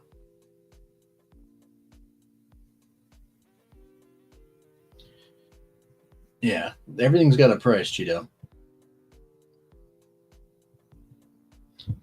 Who else did I miss? Ellis, what's up, buddy? I haven't talked to you today. Oh, great. Luke's here. What's up, Luke? I felt a little jagged spot. And I was going to see if this would come out with my probably not to stone. The light side of the stone. This is on the flat side. What's up, Knife Nut? Knife Nut. 95 stands of rims. Cheeto's getting serious. He's out there. He's making deals. I don't know where Cheeto got that information, but I probably I'm going about that right, Kyle. If it's got a little burr on the back, just take it in on my smooth stone and just kind of slowly. I'd take it to the strop first before you take it to a stone. Well, I did. I took it to the strop and it wasn't doing. Let me see. Hang on. Show me what you're doing. All right. So it's the prick, right? Okay. Where's the burr? Which on side? The back, on the flat side. Then that's the side you're going to rub against. Right. And Okay. I was rubbing it on the strop and it just seemed to be making little gouges in my strop. It's just a little towards the tip. It's just a little.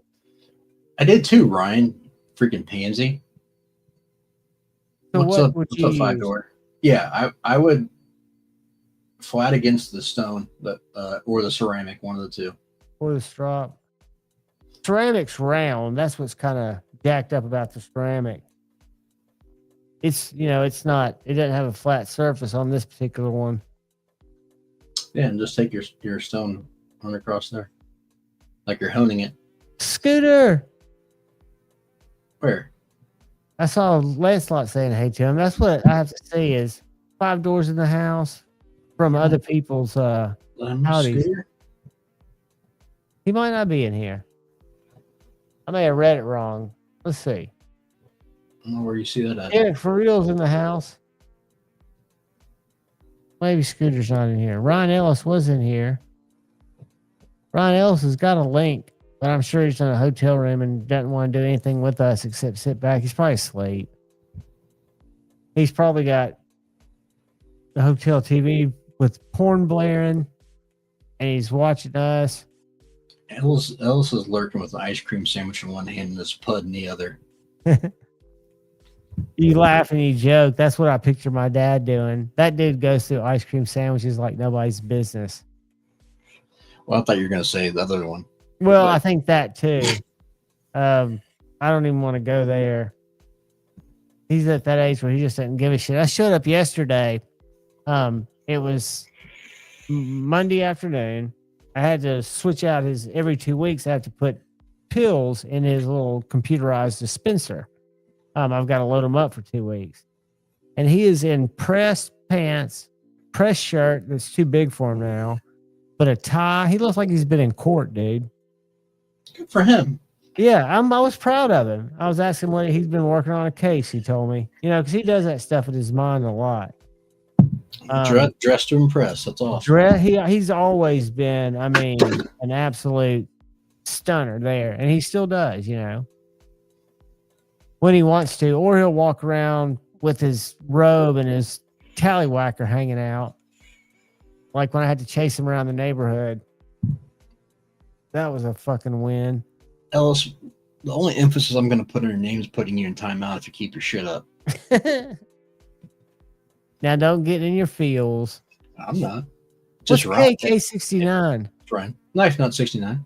Oh, Knife Nut 69. I thought it was a type of steel. See what an idiot I am? And I'm wearing my Burnt Relic shirt today because I did not wear my Boss Deed shirt because I didn't want to trigger Kyle.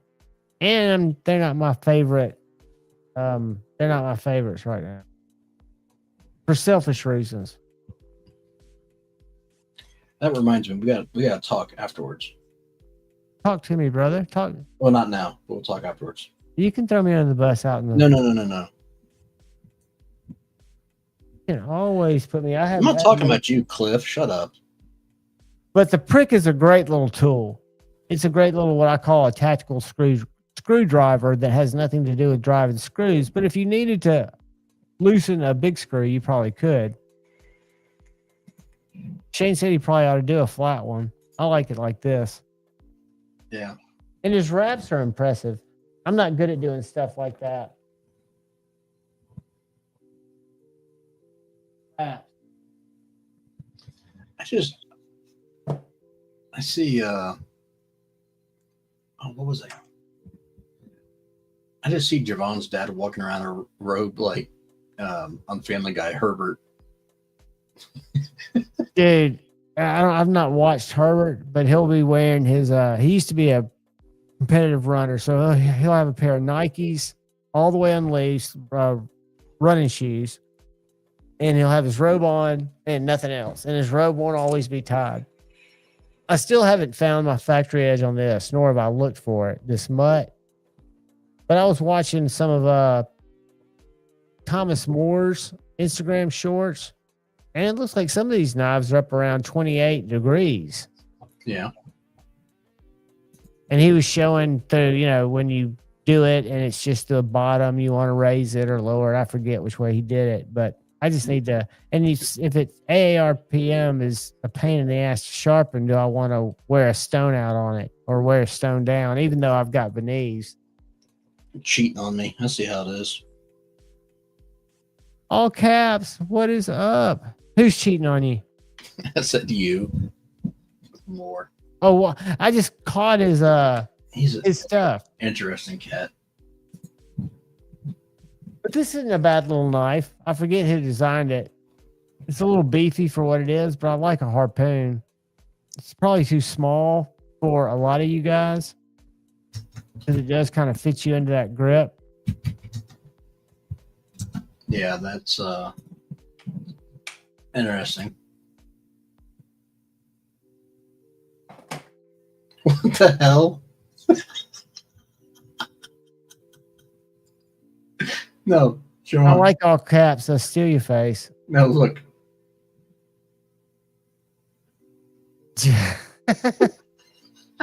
I love it. That's you, Kyle. I'm sure it is. It's not me. I'm right here. I know you are. Louis, I think the Billet XL is supposed to be awesome. I think Ryan Ellis got that as well. I'll show you one I've got coming out tomorrow for review. It's in the $40 range, but it's the Pyrite Light XL. I've got one beef with it, and it has nothing to do with the knife. It's just a feature they added to it. So it's 3.77 inch blade. So this knife is as long as a paramilitary 2. So it's a full size knife, $39.95. Really good button lock. It does not fail. I spine whacked it on the review, even though I hate spine whacking. But see this little black thing above the pivot? It's a lock. So it locks it. Not as much to lock it open, but it does. But when you push it like there, it locks it shut. I don't like manual locks on knives. This one does have the added safety feature that I point out as a negative, which is not right, of that little safety that I never use. How's that a safety feature?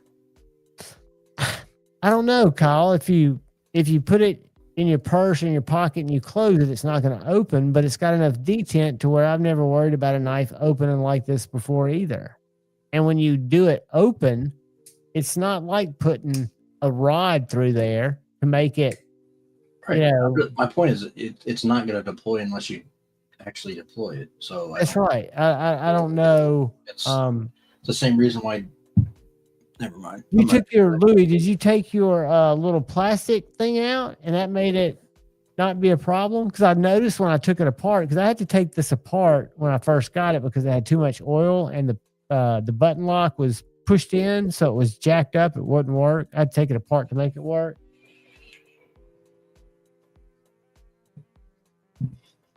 Joe, I put your balls in my purse. Louis, did you take your little plastic black, your little rod out? Is that what you took out to make it not be a safety or whatever it's called? I don't even think CJRB calls it anything.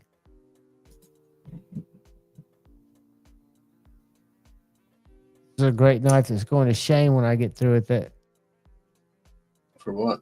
He wants to shave a couple of spots around a boil on the inside of his left ass cheek, and I felt like this would probably get the job done. He liked the style of it. He thought it was whimsical. If you don't want it back, that'll probably be a good idea. Yeah, I don't want it back. And I'm gonna let this one go to Shane because he expressed interest in it. And the more Chinese knives I can get in the hand of his, I can use those at opportune times to call him a hypocrite.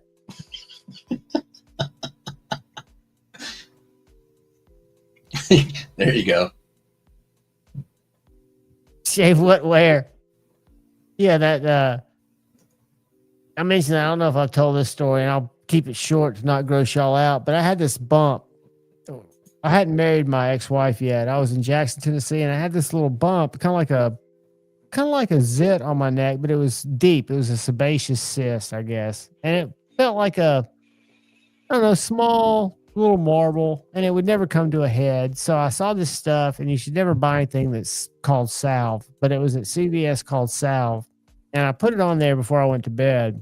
And guys, I woke up the next morning and I had probably 135-degree fever in a goddamn golf ball size, like unconjoined twin on my neck that was just full of heat, pulsing. I immediately went to the little emergency clinic because we knew some people that worked there that were doctors in Jackson. And they cut into that thing. It was the most surreal feeling because of the pressure that was released instantly. But what was bizarre about it was the way that they had to pack it to heal. And I mean, it's been a constant recurring issue. Not that it gets big like that, but I have to do maintenance on it. But dude, have you ever had a sebaceous cyst, something that blew up the size of a, like little, you expect it to have a face? No. And I've heard about those being Richard, other parts. A goiter. Well, it wasn't a goiter. It was a, I think they called it a sebaceous cyst. Underrated comment of the night. They showed, it ain't a river in Egypt. They showed me this picture of this follicle or this pore with all this shit down in it. And I mean, I can only imagine because she had on a full screen, like the face screen, when she depressed the pressure around my 137-degree knot that she had by this point cut in with the scalpel. It instantly relieved some pressure. But when she squeezed it, I mean, they cleared the room.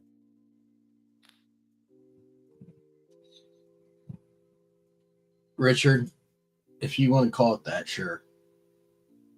Yeah, Richard, we need to come up with a better. I need to come up with a more knifey content plan. You know, when I look at knives, which I like to do, I'm disconnected from the chat, and y'all are asking questions. I'm not answering them. Got slip joints here only because I'm reviewing this tonight. Great knife if you like slip joints for under $100. I think to put this against a Rosecraft or anything in that price range, I think this is a much more well-made knife. I'm not crazy about the Damasteel type Damascus, even though they use a really nice stainless Damascus. I would save $10 and get the 14C in micarta. That's just me. And they'll have a really cool Halloween edition as well. I wish I could sneak peek and show you guys some of that stuff, but I'm not supposed to until the 1st. But there's some neat stuff that Kaiser's putting out. And again, I'm not crazy about the Halloween themed stuff, but it's neat. All caps, that is the Kaiser. This here is the Vanguard version, which is the more budget. And this one's either available in 14C or Damascus. This one's the Damascus. What I like about it is it's got jimping here on this Ricasa. So it's kind of a natural, even the half stop is less than 90. So it's designed kind of as a safety feature. The back spring does not move. And it's got the branding on the back spring. And then the cool Kaiser or the Bladesmith series is S45VN. It's like $169. It comes with a slip. It's got a little belt loop that I never use. But it comes in several different variations. This one's titanium, shred carbon fiber, got a little lanyard hole.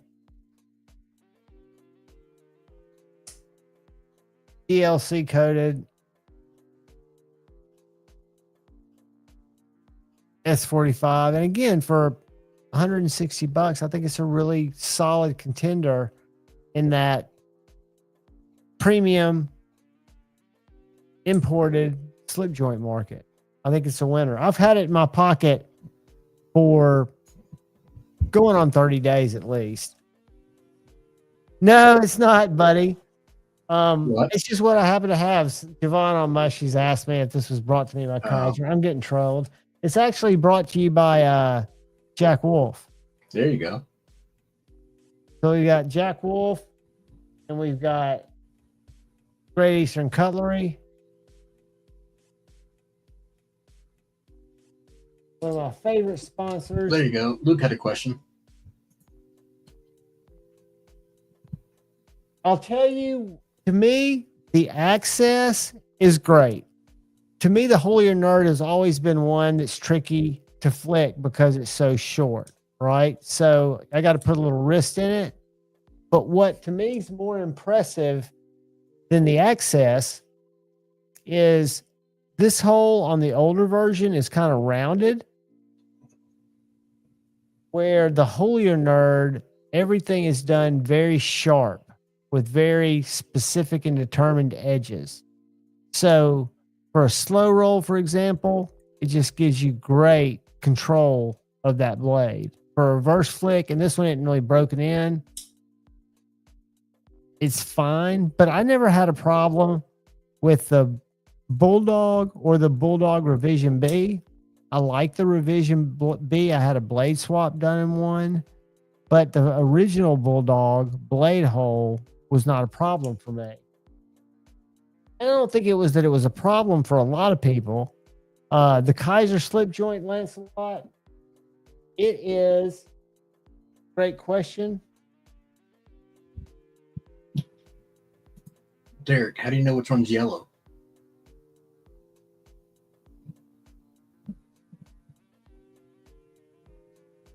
Right under 3 3/4. Let me check the other one that's got the slip, Joe, because I'll get you the dimensions of the slip too. It is I'm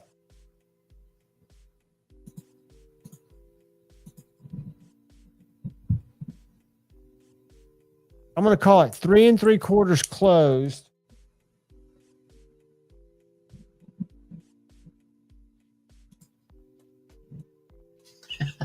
Right between 6.5 and 6 3/4 open. I don't know what that measurement is. It's in the slip.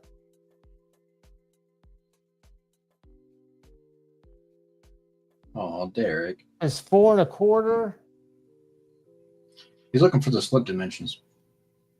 4 1/4 by 1 3/4. And DM me if you want me to send it out to you, buddy. Because, yeah, the slip dimensions are 4 1/4. Exactly. By 1 3/4. Exactly. And they're rounded off. But I'll tell you guys, when I was at Blade Show and when I first opened this, it reminded me of everything about this. Now, upon closer inspection, like with the spring and things like that, it does not remind me of it.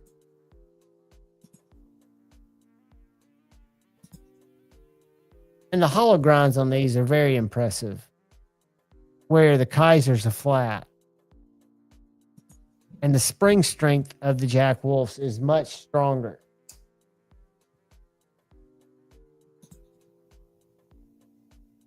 But still, pound for pound,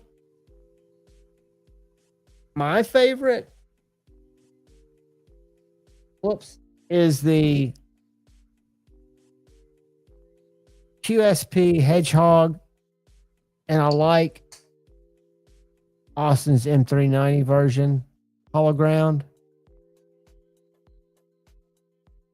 Oh, can you hear my echo? I hear it coming through my phone, but I don't know if y'all can hear it there. I don't hear an echo.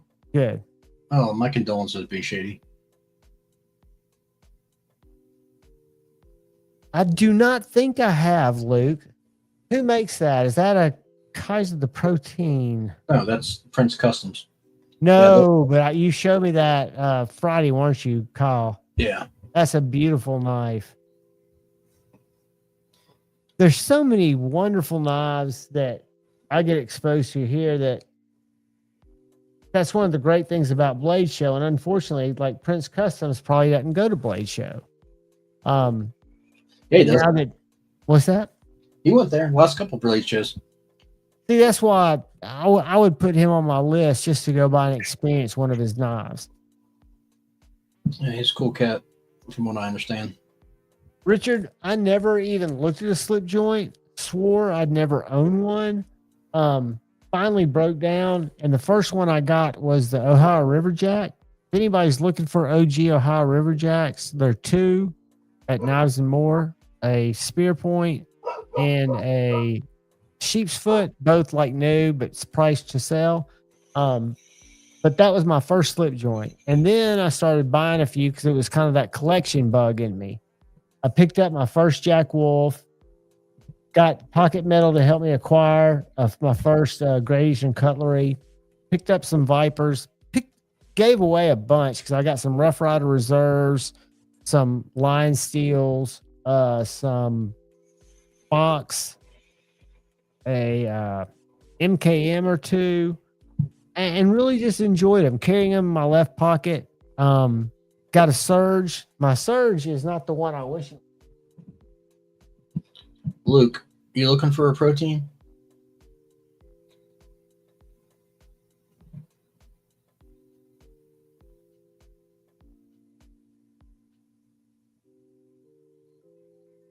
That's my Surge.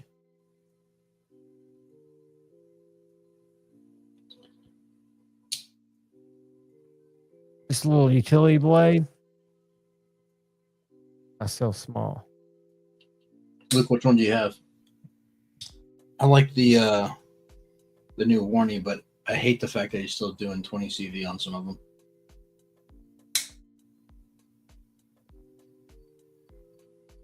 Derek, we do shrink a little bit. I used to be a solid 5'7.5", and I think I'm down to 5'7". And a lot of it's in my posture. But I wish I had a Surge with just a straight regular blade. Which one was so popular last year? And I know all of his are popular, but there was one that had a clip, was M390, was thin, kind of had an acid etched looking blade. What, the slip, you said? Yeah, the surge slip unit. He had several, like slip 7, slip. I think it was a slip 7. About $150. Probably. I'd like to get one of his. Was it not the Rook, the real wild one, the custom one he did, but they're crazy expensive. Let's go to Surge's website. Panchenko, right? Yeah.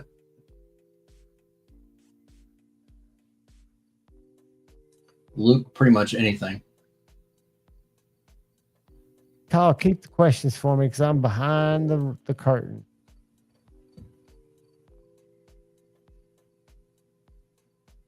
Yeah, Flip there's he's got quite a few different Wonderful. slips. I know Ooh, I love that blade. Sharif's got one, loves it. He might have 2 actually. 140. Let's see what the slip 4 is. I guess the number is just a blade designation. I like that. 135 in carbon fiber. That guy's probably a little smaller, maybe. 3 inches closed, 5.5.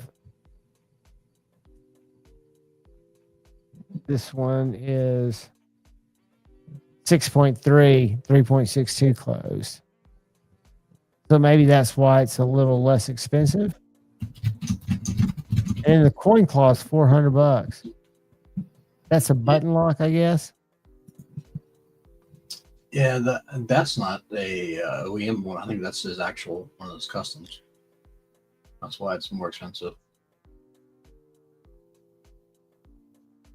Baby Raptor, coin claw, 5th generation. Midtex, made by Millet in Ohio. So they are Midtex, they are USA made. Yeah, that's what I thought. The slips. Slip 4 Winter Edition. Slip 4 Carbon. The Winter Edition is more than the carbon fiber. I like this one. That's a custom. I like that blade shape. Oh, the bean? Yeah. Yeah. Not necessarily the skull bean, even though I'm a plague doctor guy, and that kind of fits in that motif, doesn't it? It does. But 500 beans is too much for the bean. Let's see what else we got here. 7. Cheeto, do you have one too? I know Sharif had one of the search slips. Do you have one too? Man, these carbon fibers are under, both of them are under 150. What can I sell? Somebody wants to buy. You know, I've yet to do a knife sale on my channel yet. And I've got stuff like Best Tech Sin. I'm just thinking of things that could put a surge in my pocket. $150 knives. I've got a bunch of those. It would still make somebody a bro deal. Cheeto. Like this Nanner here. I'm in a pretty good place where I don't necessarily want to sell anything, but I don't necessarily either, but that's really been the only way I can acquire new stuff. So I've let a couple things go just for that reason. I agree, 5 Door. I'd be all over that. Oh, yeah, the Tanto PM2. See, my PM2 collection is no, not my holier nerd, buddy. See, that's the whole thing. There's certain knives that I'm attracted to, like my nerds. I had 2 holy nerds and let one go. And now I've got a little collection going, even though I don't carry it much. But I've got I could go through, I mean, I've got a bunch of knives people would like. Like I wouldn't trade it straight across for a surge, but a knife I don't carry much that a lot of people like is this little Arg Blades Mini Sweeney. I had the full-size Sweeney and traded it with Paul Mills. Got the Mini. It's a great knife. Has fantastic action. I just don't carry it much. And I'm not super attached to it. And I bought that for God, 285, $300. Not that that's what it's worth. Top Dog, what's up, buddy? Uh-oh. Good to see you, man. Marty Sucks is here. Marty's here. Marty, I'm getting your shiv grown. I'm making it grow a little bit for your prick. And then it'll be heading your way. You're making Marty's prick grow? Yep. His prick, well, we thought it was a little small for his hand. We wanted it to be proportionate so it wouldn't throw other things out of proportion.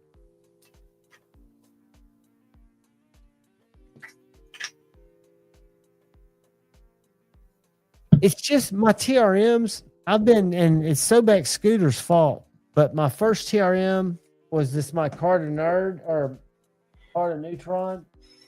It's now titanium Neutron because the scales are so easy to swap. But they're my favorite USA maker. I've got almost a complete set of TRM knives. And I just love them. I really do. Because for me, who's not a hard use guy, I'm the quintessential urban EDC guy. And these are perfect for carry, for what I cut, for slicing open my peanuts late at night. And I think I like the liner lock better than the frame lock. Damn it, Luke.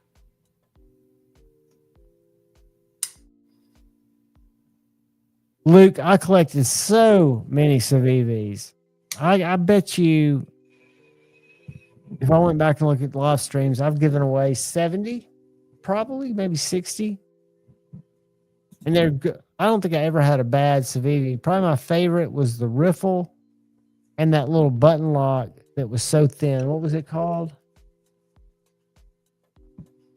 The Civivi, God. It was a little button lock. I remember Jared Neves did a hype video on it. The blade geometry. The Kaiser was the original. The Civivi was, I can't remember. Yeah, most of my collection was Kaisers and Civivis. I'll tell you two knives I picked up early that have come full circle now. Spartan Aster and a Spartan Talos, which was their field grade series, which were their imports. Yeah. But they were in CTS, XHP, and I think they were about $100 knives. And the Talos was the exact same pattern as the small Parsi, and then the other one was something kind of different, but a more of an aggressive looking knife, a little bit bigger than a Benchmade, not much. Ed, I'll tell you, I've not held a Mojave yet, but I can tell you the Sonora is way overpriced junk. For that kind of money, I'd be looking at something else. I heard the Mojave's good, but then people also said the Sonora was good, and the Sonora is not good at all. Luke, I've got a local buddy who lets me test out some of his knives. Not really test them, show them off more than anything else, because his are premium. But he's got an FSD that he traded with Paul Mills for, and then he picked up a Cortex, which is amazing. Probably the nicest knife I've handled from Brown Knives. Yeah, I want a Cortex XL. They're beautiful, and that's what it is. It's a XL. I don't think they do a regular Cortex, do they? Yeah, they started off doing the Cortex, then they did the XL, and then now they're coming out with a Mini.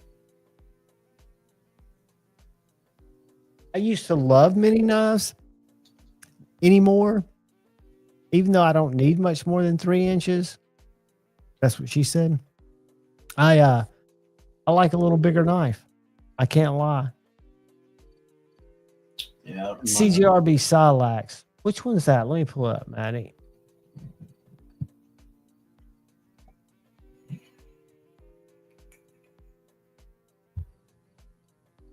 Let's look at this guy. Oh, it's a Fix-It. Yeah, I love that blade shape. Let's share it. I got a Mutt but I'd forgotten about the Silex. It kind of reminds me, even though it looks nothing like it, when it first came out, it reminded me of the sea snake. How big is this guy?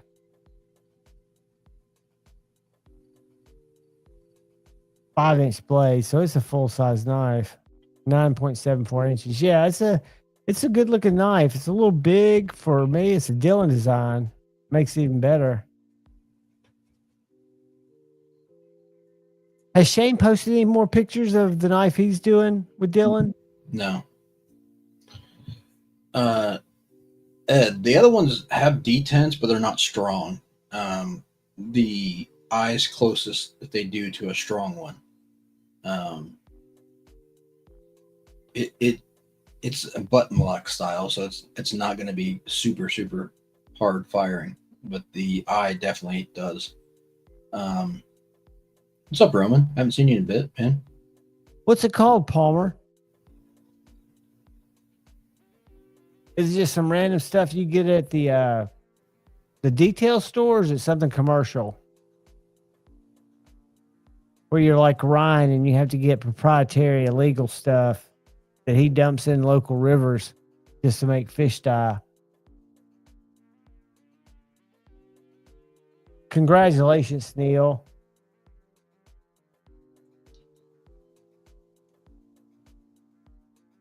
Double congratulations if you won that bad boy. Neil, you going to get it signed?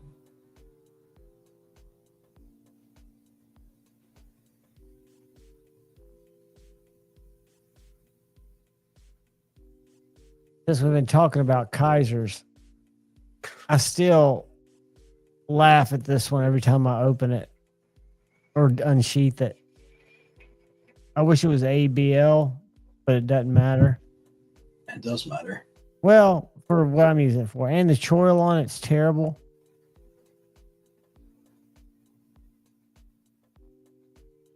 Yeah, that choil's non-existent and it comes right out to where that plunge is. Almost has already got a little nipple there. Yep. I think Jared just ground his off. And just take a file and take it off of there. Yeah. But I doubt I'll be sharpening it much.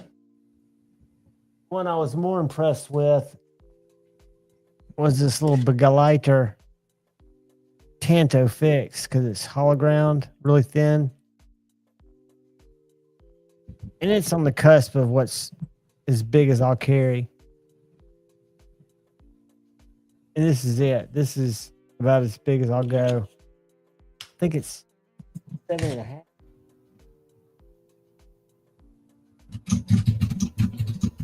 Eight. A solid 8. Derek, for real, I hope you're doing good, buddy. It's always good to see you, man, on a Tuesday night while we're sitting and spinning. See if I got any alternative content here. I did have a new song that we played tonight. I don't know if y'all noticed it. I'll hit it again.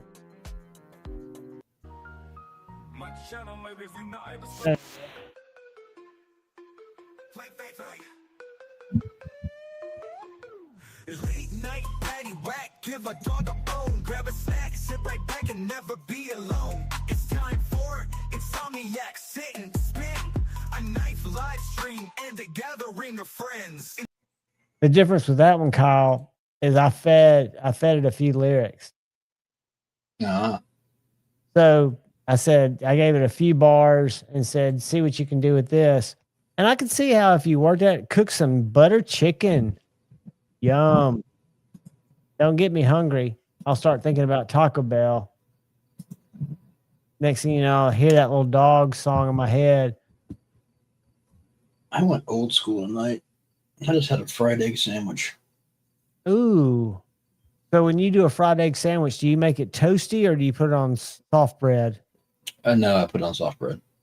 See, what I used to love were two fried eggs on toast. So I had it on a bagel, technically, but well, that gives you more consistency than bread. I mean, that makes a difference. Sounds good. I would take a fried egg and put it on toast.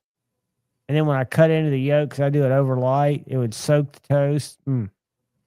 Oh yeah, see, mine are complete. There's no yolks to them. You hard yolk yours? Yeah, they're completely fried. Yeah, for me, I fry them over light, where they're fried on the whites, but the You're making them dippy eggs, is what we call them. 'Cause exactly you dip them in toast. This is for Derek.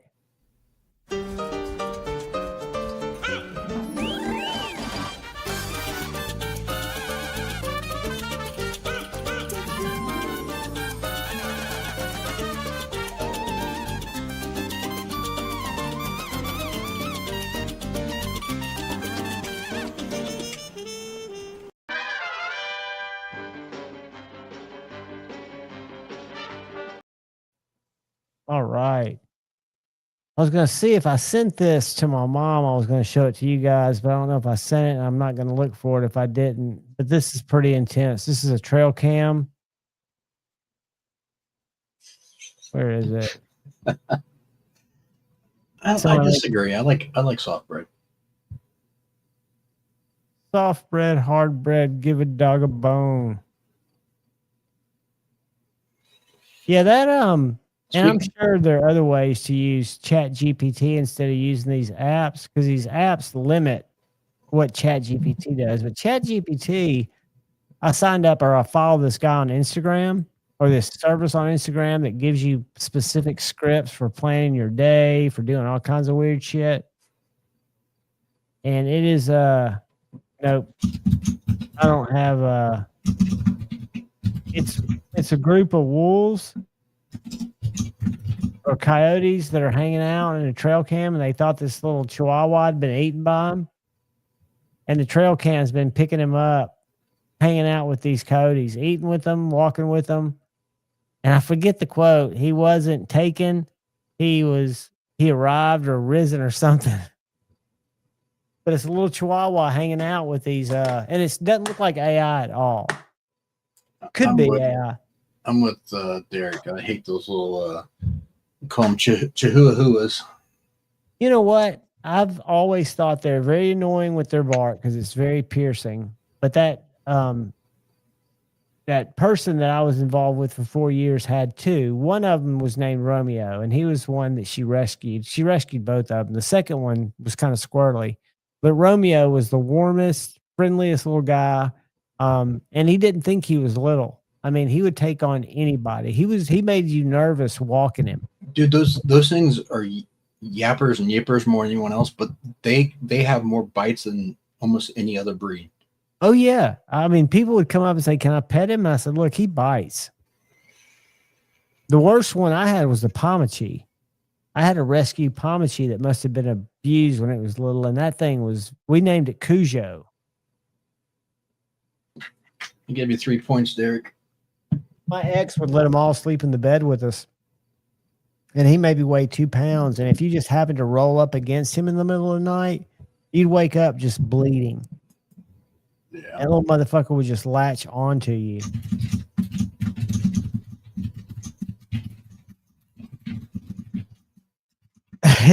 He was. I've got some pictures of Cujo somewhere. So I don't know what y'all carried today. I carried the Lucky Dog, River Dog that I traded for. I carried the Kaiser Trestle in my left pocket that I'll get out, but I'm not going to take it out of the slip.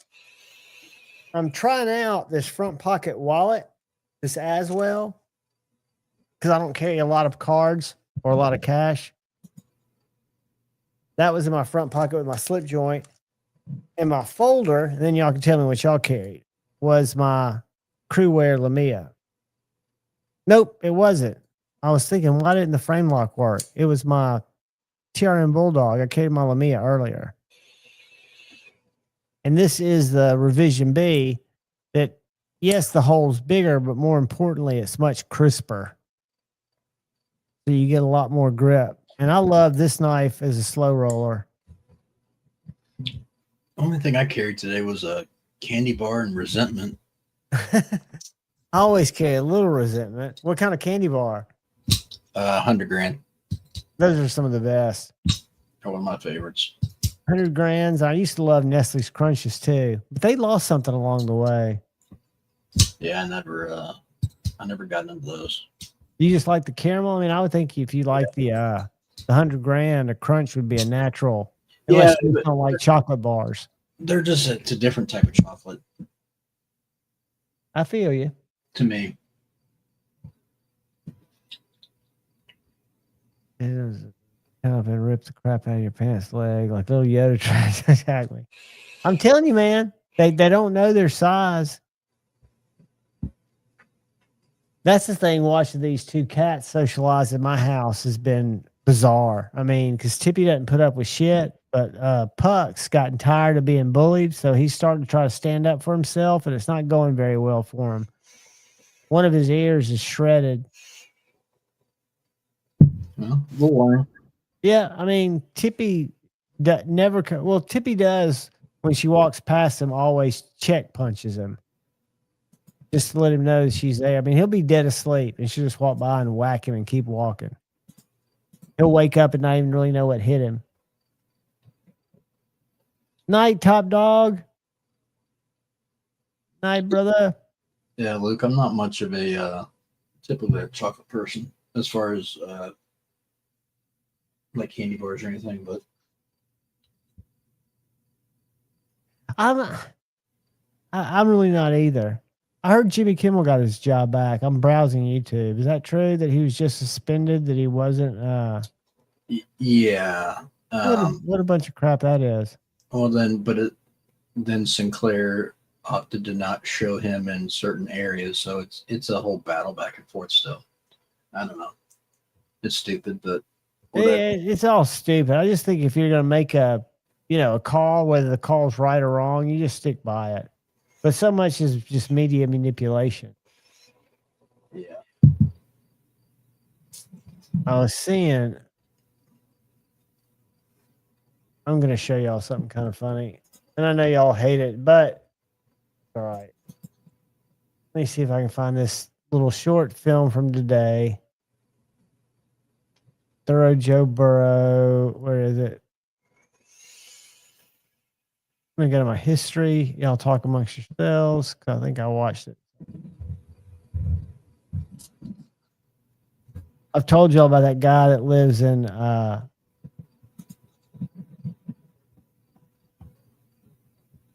he went live this morning at like 3:00. I didn't watch it, but there's just these clip channels that clip him. And he starts off real low key, and then he'll go on these rages. Hold on. All right. Wow, I barely got muted in time. I just had a big old sneeze. Bless you, dude. You can't mute. We won't know that you're blessed. So I'm going to give you a real quick view of Carmack raging. Joe Burrow? To regain serotonin levels to a normal human level, you can drink for 6 months. So 6 months of slowly rising. You got to give it a second because he gets pissed off here in a second. That's why I remained sober for many years, because I knew of the serotonin robbery that would go on in your mind if you partaked in a few cocktails. This guy. Oh, good. I am live. I had to check because I have Evmux giving me a view of what is going out live, but it doesn't actually going out live. So I just took a quick look. You'll get like 80, 100 viewers at 3 o'clock in the morning. Vacuum for 10 fucking minutes. Because here's the thing, people. The first 5 to 10 minutes of the show, it's kind of important to me. It's important that I'm about to stop it, but he's about to snap. Early on, right away. So if Evmux is going to send my feed blank, then we're going to have a fucking problem. They have no fucking idea. And that Joe Burrow clipper adds that rock music when he goes nuts. My goddamn brain on the fly. They don't know. So they send out an empty fucking feed. It's getting old. I can't do it no more. I'm trying to do a fuck. And what's funny is his mic arm, he got pissed off at it and he fucked it up. So these next things, people send in these troll notes to get him pissed off. But watch him. You're going to finger Felicia's fishy flaps. I want to say thanks, Anon. Let's get where it's moving, huh? So I could talk about him as I jolly well fucking please. Hold on. Enough of this fucking world of fucking degeneracy, fucking nonsense, garbage. Enough This is of it. what is stranger So about, I man. need a And break. people, what? I need a fucking break.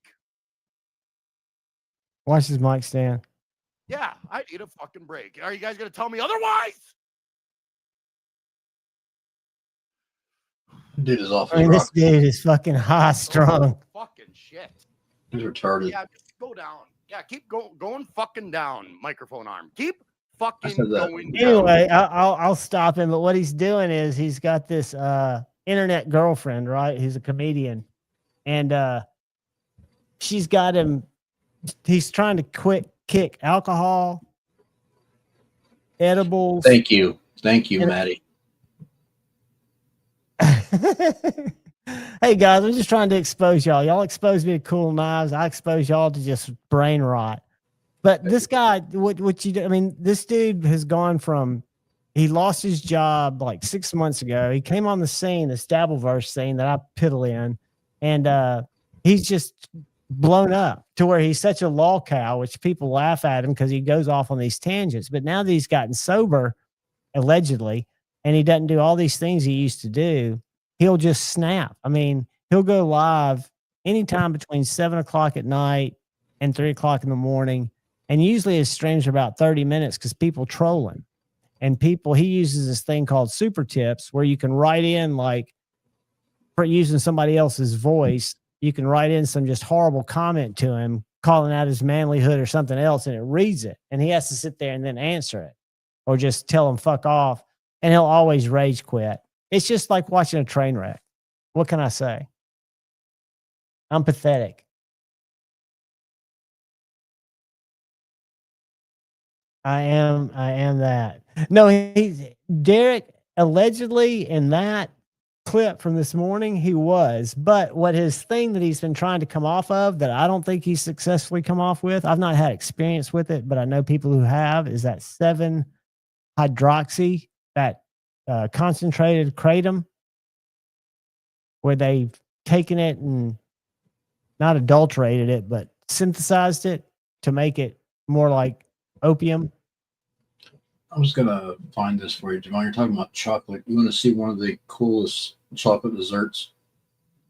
Let me pull this. Is it going to make me hungry, dude? I know I won't be able to find it around here. Oh, you won't be able to get it, but let me grab this. I love ostentatious chocolate, and I love subtle chocolate, and when it's in a dessert. Ruby Check that out. Air. Ruby Air. What the? It is. Wait, what? What just happened? A shoe? Wait, that's a Nike shoe. Wait, what are we doing here? Well, you're gonna eat it. See, you eat that shoe. And I don't know if you can see, like, there's Dark chocolate cake, Oreo crust. How much is that? I wonder. What's that? Oh, nice surprise. That's right. What? Love it. Holy smokes. So, Yeah. This is the pretty surprise, huh? cool. So Yeah, sick. nice I'm not surprise. even like Yum. sick. Come on. That is awesome. I bet it's $1,000. Who's getting the heel? Wow. He's the heel guy. I love the heel guy. So delicious. That's Very unreal. light, very delicate. Little floral element as well.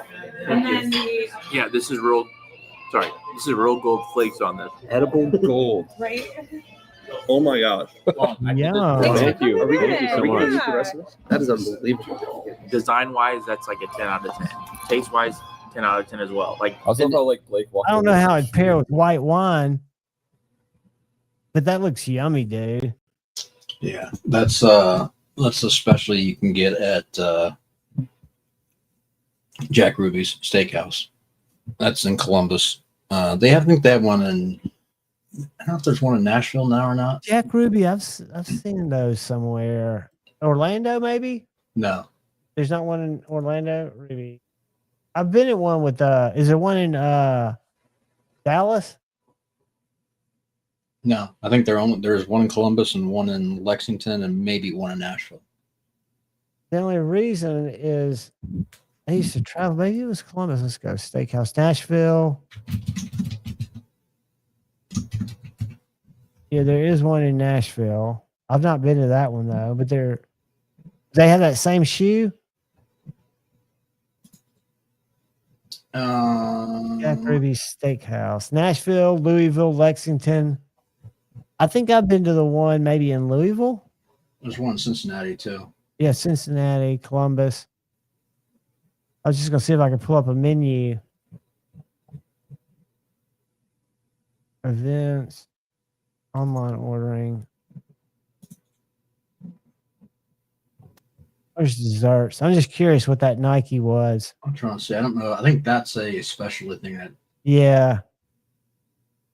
Oh, those steaks though. What do they call it? Air Ruby, $75 for that shoe. Yeah, that ain't that much. No, it's not bad. I mean, you'll pay $35 for a piece of cake at Ruth Crisp. Well, I know that there was 4 of them having dinner, and I think it was $2,000. That's true, Todd.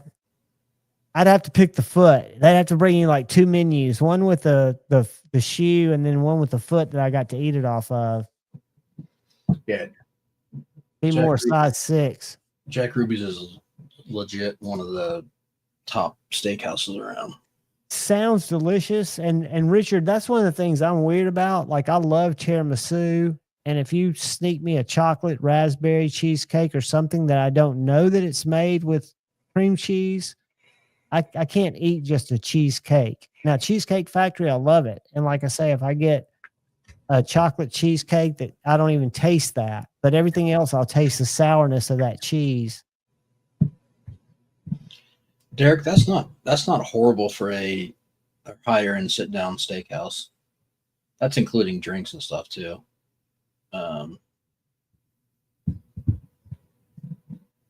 Yeah, I mean, we used to go, and steaks can be extremely expensive. We used to entertain a lot with our business, Helmstown, and we'd take people out to places like what was that place in Chicago we always went to? It was one of the best steakhouses in Chicago. Oh, something basic. But anyway, I mean, it was a considerable part of our marketing budget was just our entertainment, wining and dining people, which we benefited from it, but it was you know who run that all though? The mafia, right? No, the pharmaceutical reps run that, because now that your actual ability to write stuff off for dinners and stuff, and all of your write-offs has gone downhill dramatically based off because they were abusing the system with the so their tax code has changed drastically for that. Oh, I bet it has. I mean, we used to, what I'm saying is just the way we had our pro forma and what that set up, but I don't know how it worked out with taxes. That's where we allocated, collateral. We didn't do any advertising, but we do dealer collateral that they would have to hand out, stuff that they could mail, a little bit of point of sale stuff, and then 2 shows a year, 2 big shows that were in the 30 grands, and then our entertainment was in the tens of thousands.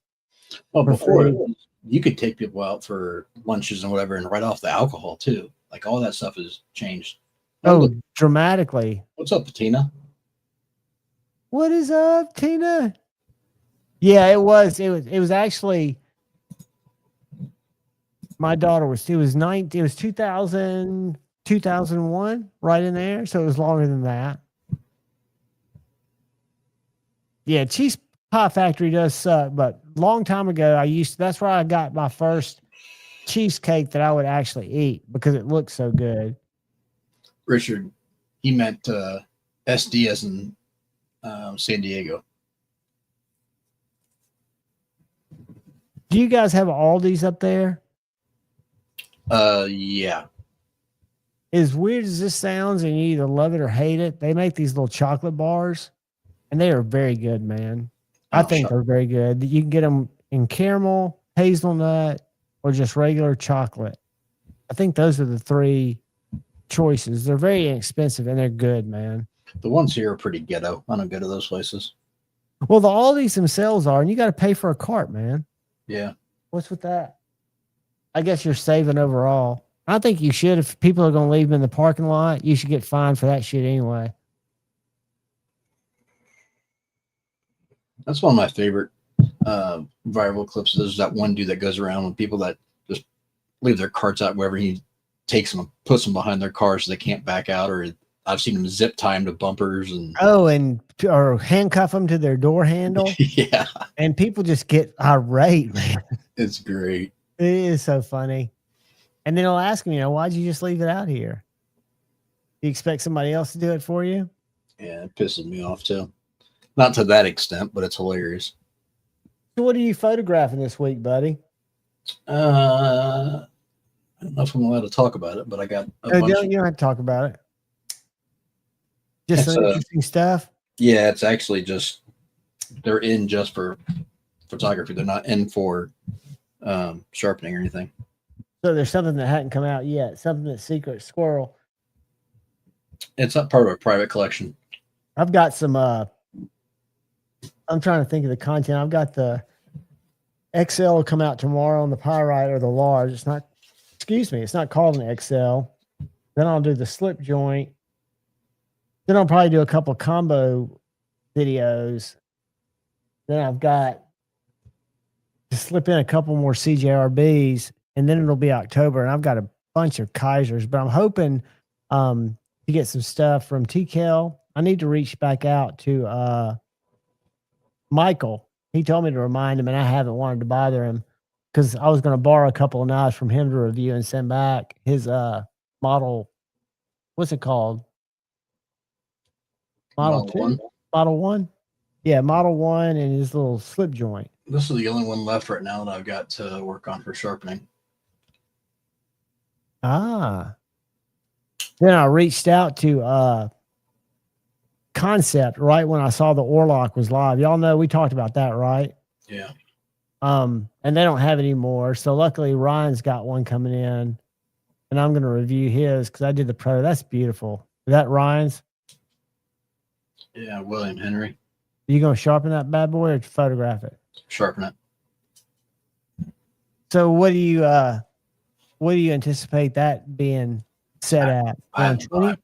Probably a little bit higher. I haven't looked at it yet.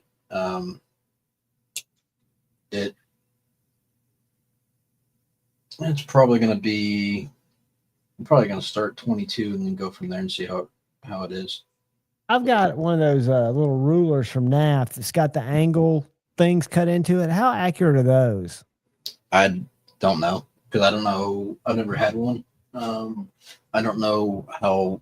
A lot of it comes down to how they're cut. Because it shows that you're supposed to match it to the primary bevel, which that makes sense to me in a way. Maybe I don't get it, but I've never used it. You're using the primary bevel to lay it against the flat in the cutout, and that tells you based off of that where the secondary bevel's resting. So it'll tell you, Derek, I'll meet you, but I'm not paying for your steakhouse. I don't know what the hell you're talking about, dude. Oh man, I'll just take you to McDonald's and tell you it's a steak. You won't be able to tell the difference and see it. I can go eat chicken nuggets any day of the year. Most of those are very accurate. I think, the reason I was asking Todd is if I was going to do the Sharpie trick, it might give me that initial starting point, right? Where I say, okay, this looks like it's 24, so I'm going to start there with my Sharpie. Yeah, a lot of it comes down to experience and figuring out where you're at. But the trick is you can always start high and go low, but you don't want to start too low and then. Derek says he'll pay for you. You just got to take him there, and double cheeseburgers are fine. That works. This grosses you guys out, but what I love from McDonald's were their breakfast burritos with their hot salsa. I would get 2 breakfast burritos and 4 hot salsas and put 2. Like I'd put the salsa and then take a bite. Salsa, take a bite. I'd love those things. The breakfast burritos used to be good until they started going up in price, and now they just suck. And I haven't had one in a while, so I'm talking about 5 years ago. The Taco Bell Crunchwrap breakfast shits all over McDonald's breakfast.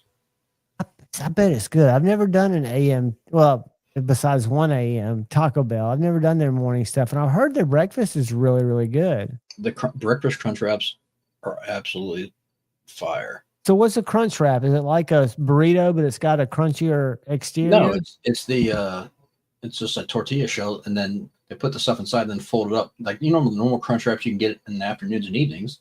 Just one of those for with breakfast. chicken or something in it. Yeah, Tina, I wish we had Del Taco. I used to eat at Del Taco all the time when I lived down south, but Why'd they go out of business? They're not down here anymore. I don't think Del Taco's in business anymore, are they? yeah, I just don't think they might not have them there, but yeah, I think they're still in They business. used to have them here and they went away. That's what's so weird. They were all run down. They had them all around Auburn. Damn it, Cheeto. They got a Del Taco in Huntsville, dude. Cabela Drive. So that's out. They've got a Del Taco out. You know where Cabela Drive? Can you imagine where that is? Next to the Cabela's. Yeah. So have you ever seen how all Cabela's are set up the same? Yeah. So evidently they wanted a Del Taco. It's not anywhere convenient for somebody like me who lives in the city to go unless you're going to the baseball game out there or to Cabela's. Yeah, but not for convenience or fast. But we do have actual good Mexican restaurants, but they're not like most of them aren't open for breakfast stuff though. Inside pickup not available. To me, let's see what they got for Mexican pizza. They got crunch. That looks kind of like a Mexican pizza, doesn't it? Yeah, Del Taco used to be good. I haven't had Del Taco in years though. I mean, in college we had it, and it was always like not so good. Not so good at all. Maybe Taco Bell's got a wrap on the Mexican pizza because their crunchy tostada looks yummy, but it doesn't have that top shell. Or is it just Del Taco doesn't care about people like me? Probably don't care about people like you. Let's look at what kind of sauce they've got down here. Mild, Scorcho, Inferno, and ketchup. Derek, it's been longer than that. I think the last time I had Del Taco was when I was on a trip down south. Let me ask. I don't know if I think it was only Texas. I don't know if Five Door's still here or not. Richard, you can tell me too. I don't know if you ever heard of and that would be awesome. I don't have that here, unfortunately. Which one's that? You just said that they've got restaurants with drive-through and food trucks. I drove up north today because my battery's been acting weird, and I just wanted to drive at the Parkway, North Parkway, to try to charge it. And drove past a little place. It was called Mexican Taco Truck, and it was a fixed restaurant, but it had a little place where people sat out by the window, and I bet it was really good. I mean, you could just tell looking at it. There were people sitting out there eating, and it just looked like a place that had been there forever. Those are some of the best little places where you just go up to the window and you order based on pictures that some kid drew. Well, growing up, we used to have this thing in Texas. It was basically called Mary Lou's Fried Pies, and it was like kind of like an empanada, Ooh, like just a shelf, and it was deep fried. But they would literally do anything under the sun. They would put in them. They would do stuff for breakfast in them. They would do stuff for lunch. They would do dessert ones. They would do like fancy dinner ones. They would do. Did they have them laid out, or did you just get to pick from ingredients and say, I want this? No, this? they had like an actual menu of like what you get for breakfast, lunch, and dinner. From a bunch of different ones. Yeah. Derek, no. I know that's not the same thing at all, dude. These were next level. These are absolutely incredible, but they were in Texas when I lived down there, but they don't have anything like that here. I mean, they're completely different. Like, okay, for pastries and stuff, like the Amish do a very good job up here doing pastries. But like sweet pastries. Yeah, like you know, anything bakery design wise, they do a good job, but like not, I think they do pretty well with some of their meats and stuff. Yeah, Derek, see, you don't know. So I will excuse you. Well, excuse me. But yeah, Todd, those are the gems of any small town or any town. If you can find those great breakfast places. I'm sorry, Kyle. Go ahead, bud. no, I just was gonna say so. Like but I don't know if they're even still in business down there. Man, COVID wiped out a lot of stuff. That was good here. We had a little place called the Blue Plate that you could go get, like, what is it? 2 meats, 5 vegetables, something like that. And they always had it different every day. It was delicious. They had 2 locations. You couldn't even get in there at lunch. And COVID just killed their business, man. They couldn't adopt a curbside as well. They just didn't. Or maybe they didn't get the handouts. I don't know how that worked. Yeah, Derek, that's true. They do a good job. I've got about 3 miles from here. I've got an Amish. They used to sell everything fresh, but it's actually a slaughterhouse.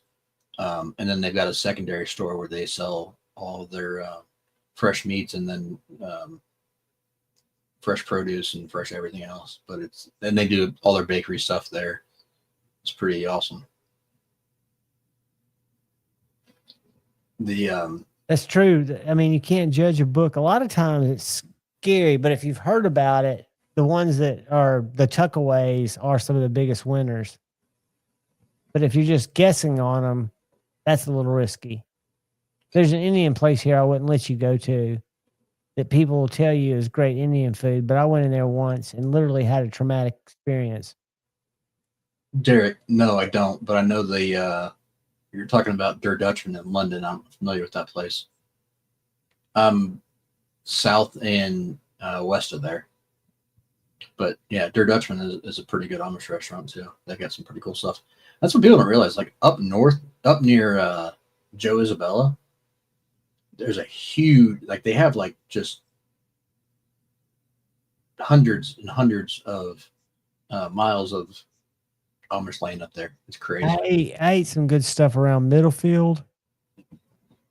Yeah. You know where that is? Is that close? That's up near, I believe that's up near Cleveland. It's north of Cleveland.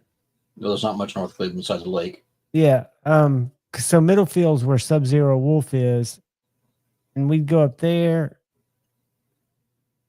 I don't think that's the only place really in Cleveland, in Ohio. Yeah, because so the Amish area is just south of Cleveland. It's Akron and northeast Ohio. Because I can remember being behind the buggies, and I can remember when we ate at these restaurants, there were a lot of buggies there.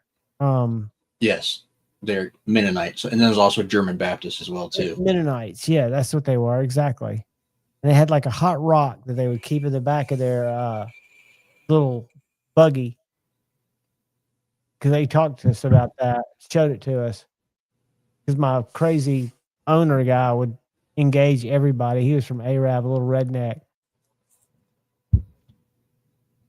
Did you ever watch that show that was probably fake on Discovery called Breaking Amish? Yeah. That was a trip. Palmer's back. He had to make food. I need to eat food. Y'all are making me hungry. Go for it, man. What do you guys got? I'll stay here as long as y'all want to stay. I want to still do my 24-hour Member Drive stream. I don't know when. I keep saying that. I could start it right now and just go till this time tomorrow. Have fun. I won't be here. I know. I'm kidding. No, guys, we might break it off. I might get some food. Check on I see one cat. I don't see the other one, but that's good as long as one's here. Kyle, you got anything to add to these lovely people? No, have a good week, guys. Guys, have a good week. And Kyle, stick back so you can ask me what you were going to ask me or tell me what you were going to tell me. Yeah. Guys, look out for the guy or gal to your left. Please look out for the guy or gal to your right. Look out for each other and go forward with love in your hearts. I hope to see you guys in the chats before, but no later than Friday. I love you all. Peace.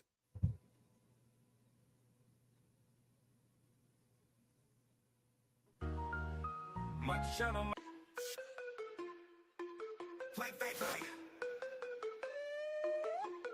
Late night patty whack, give a dog a bone. Grab a snack, sit right back and never be alone. It's time for Insomniac,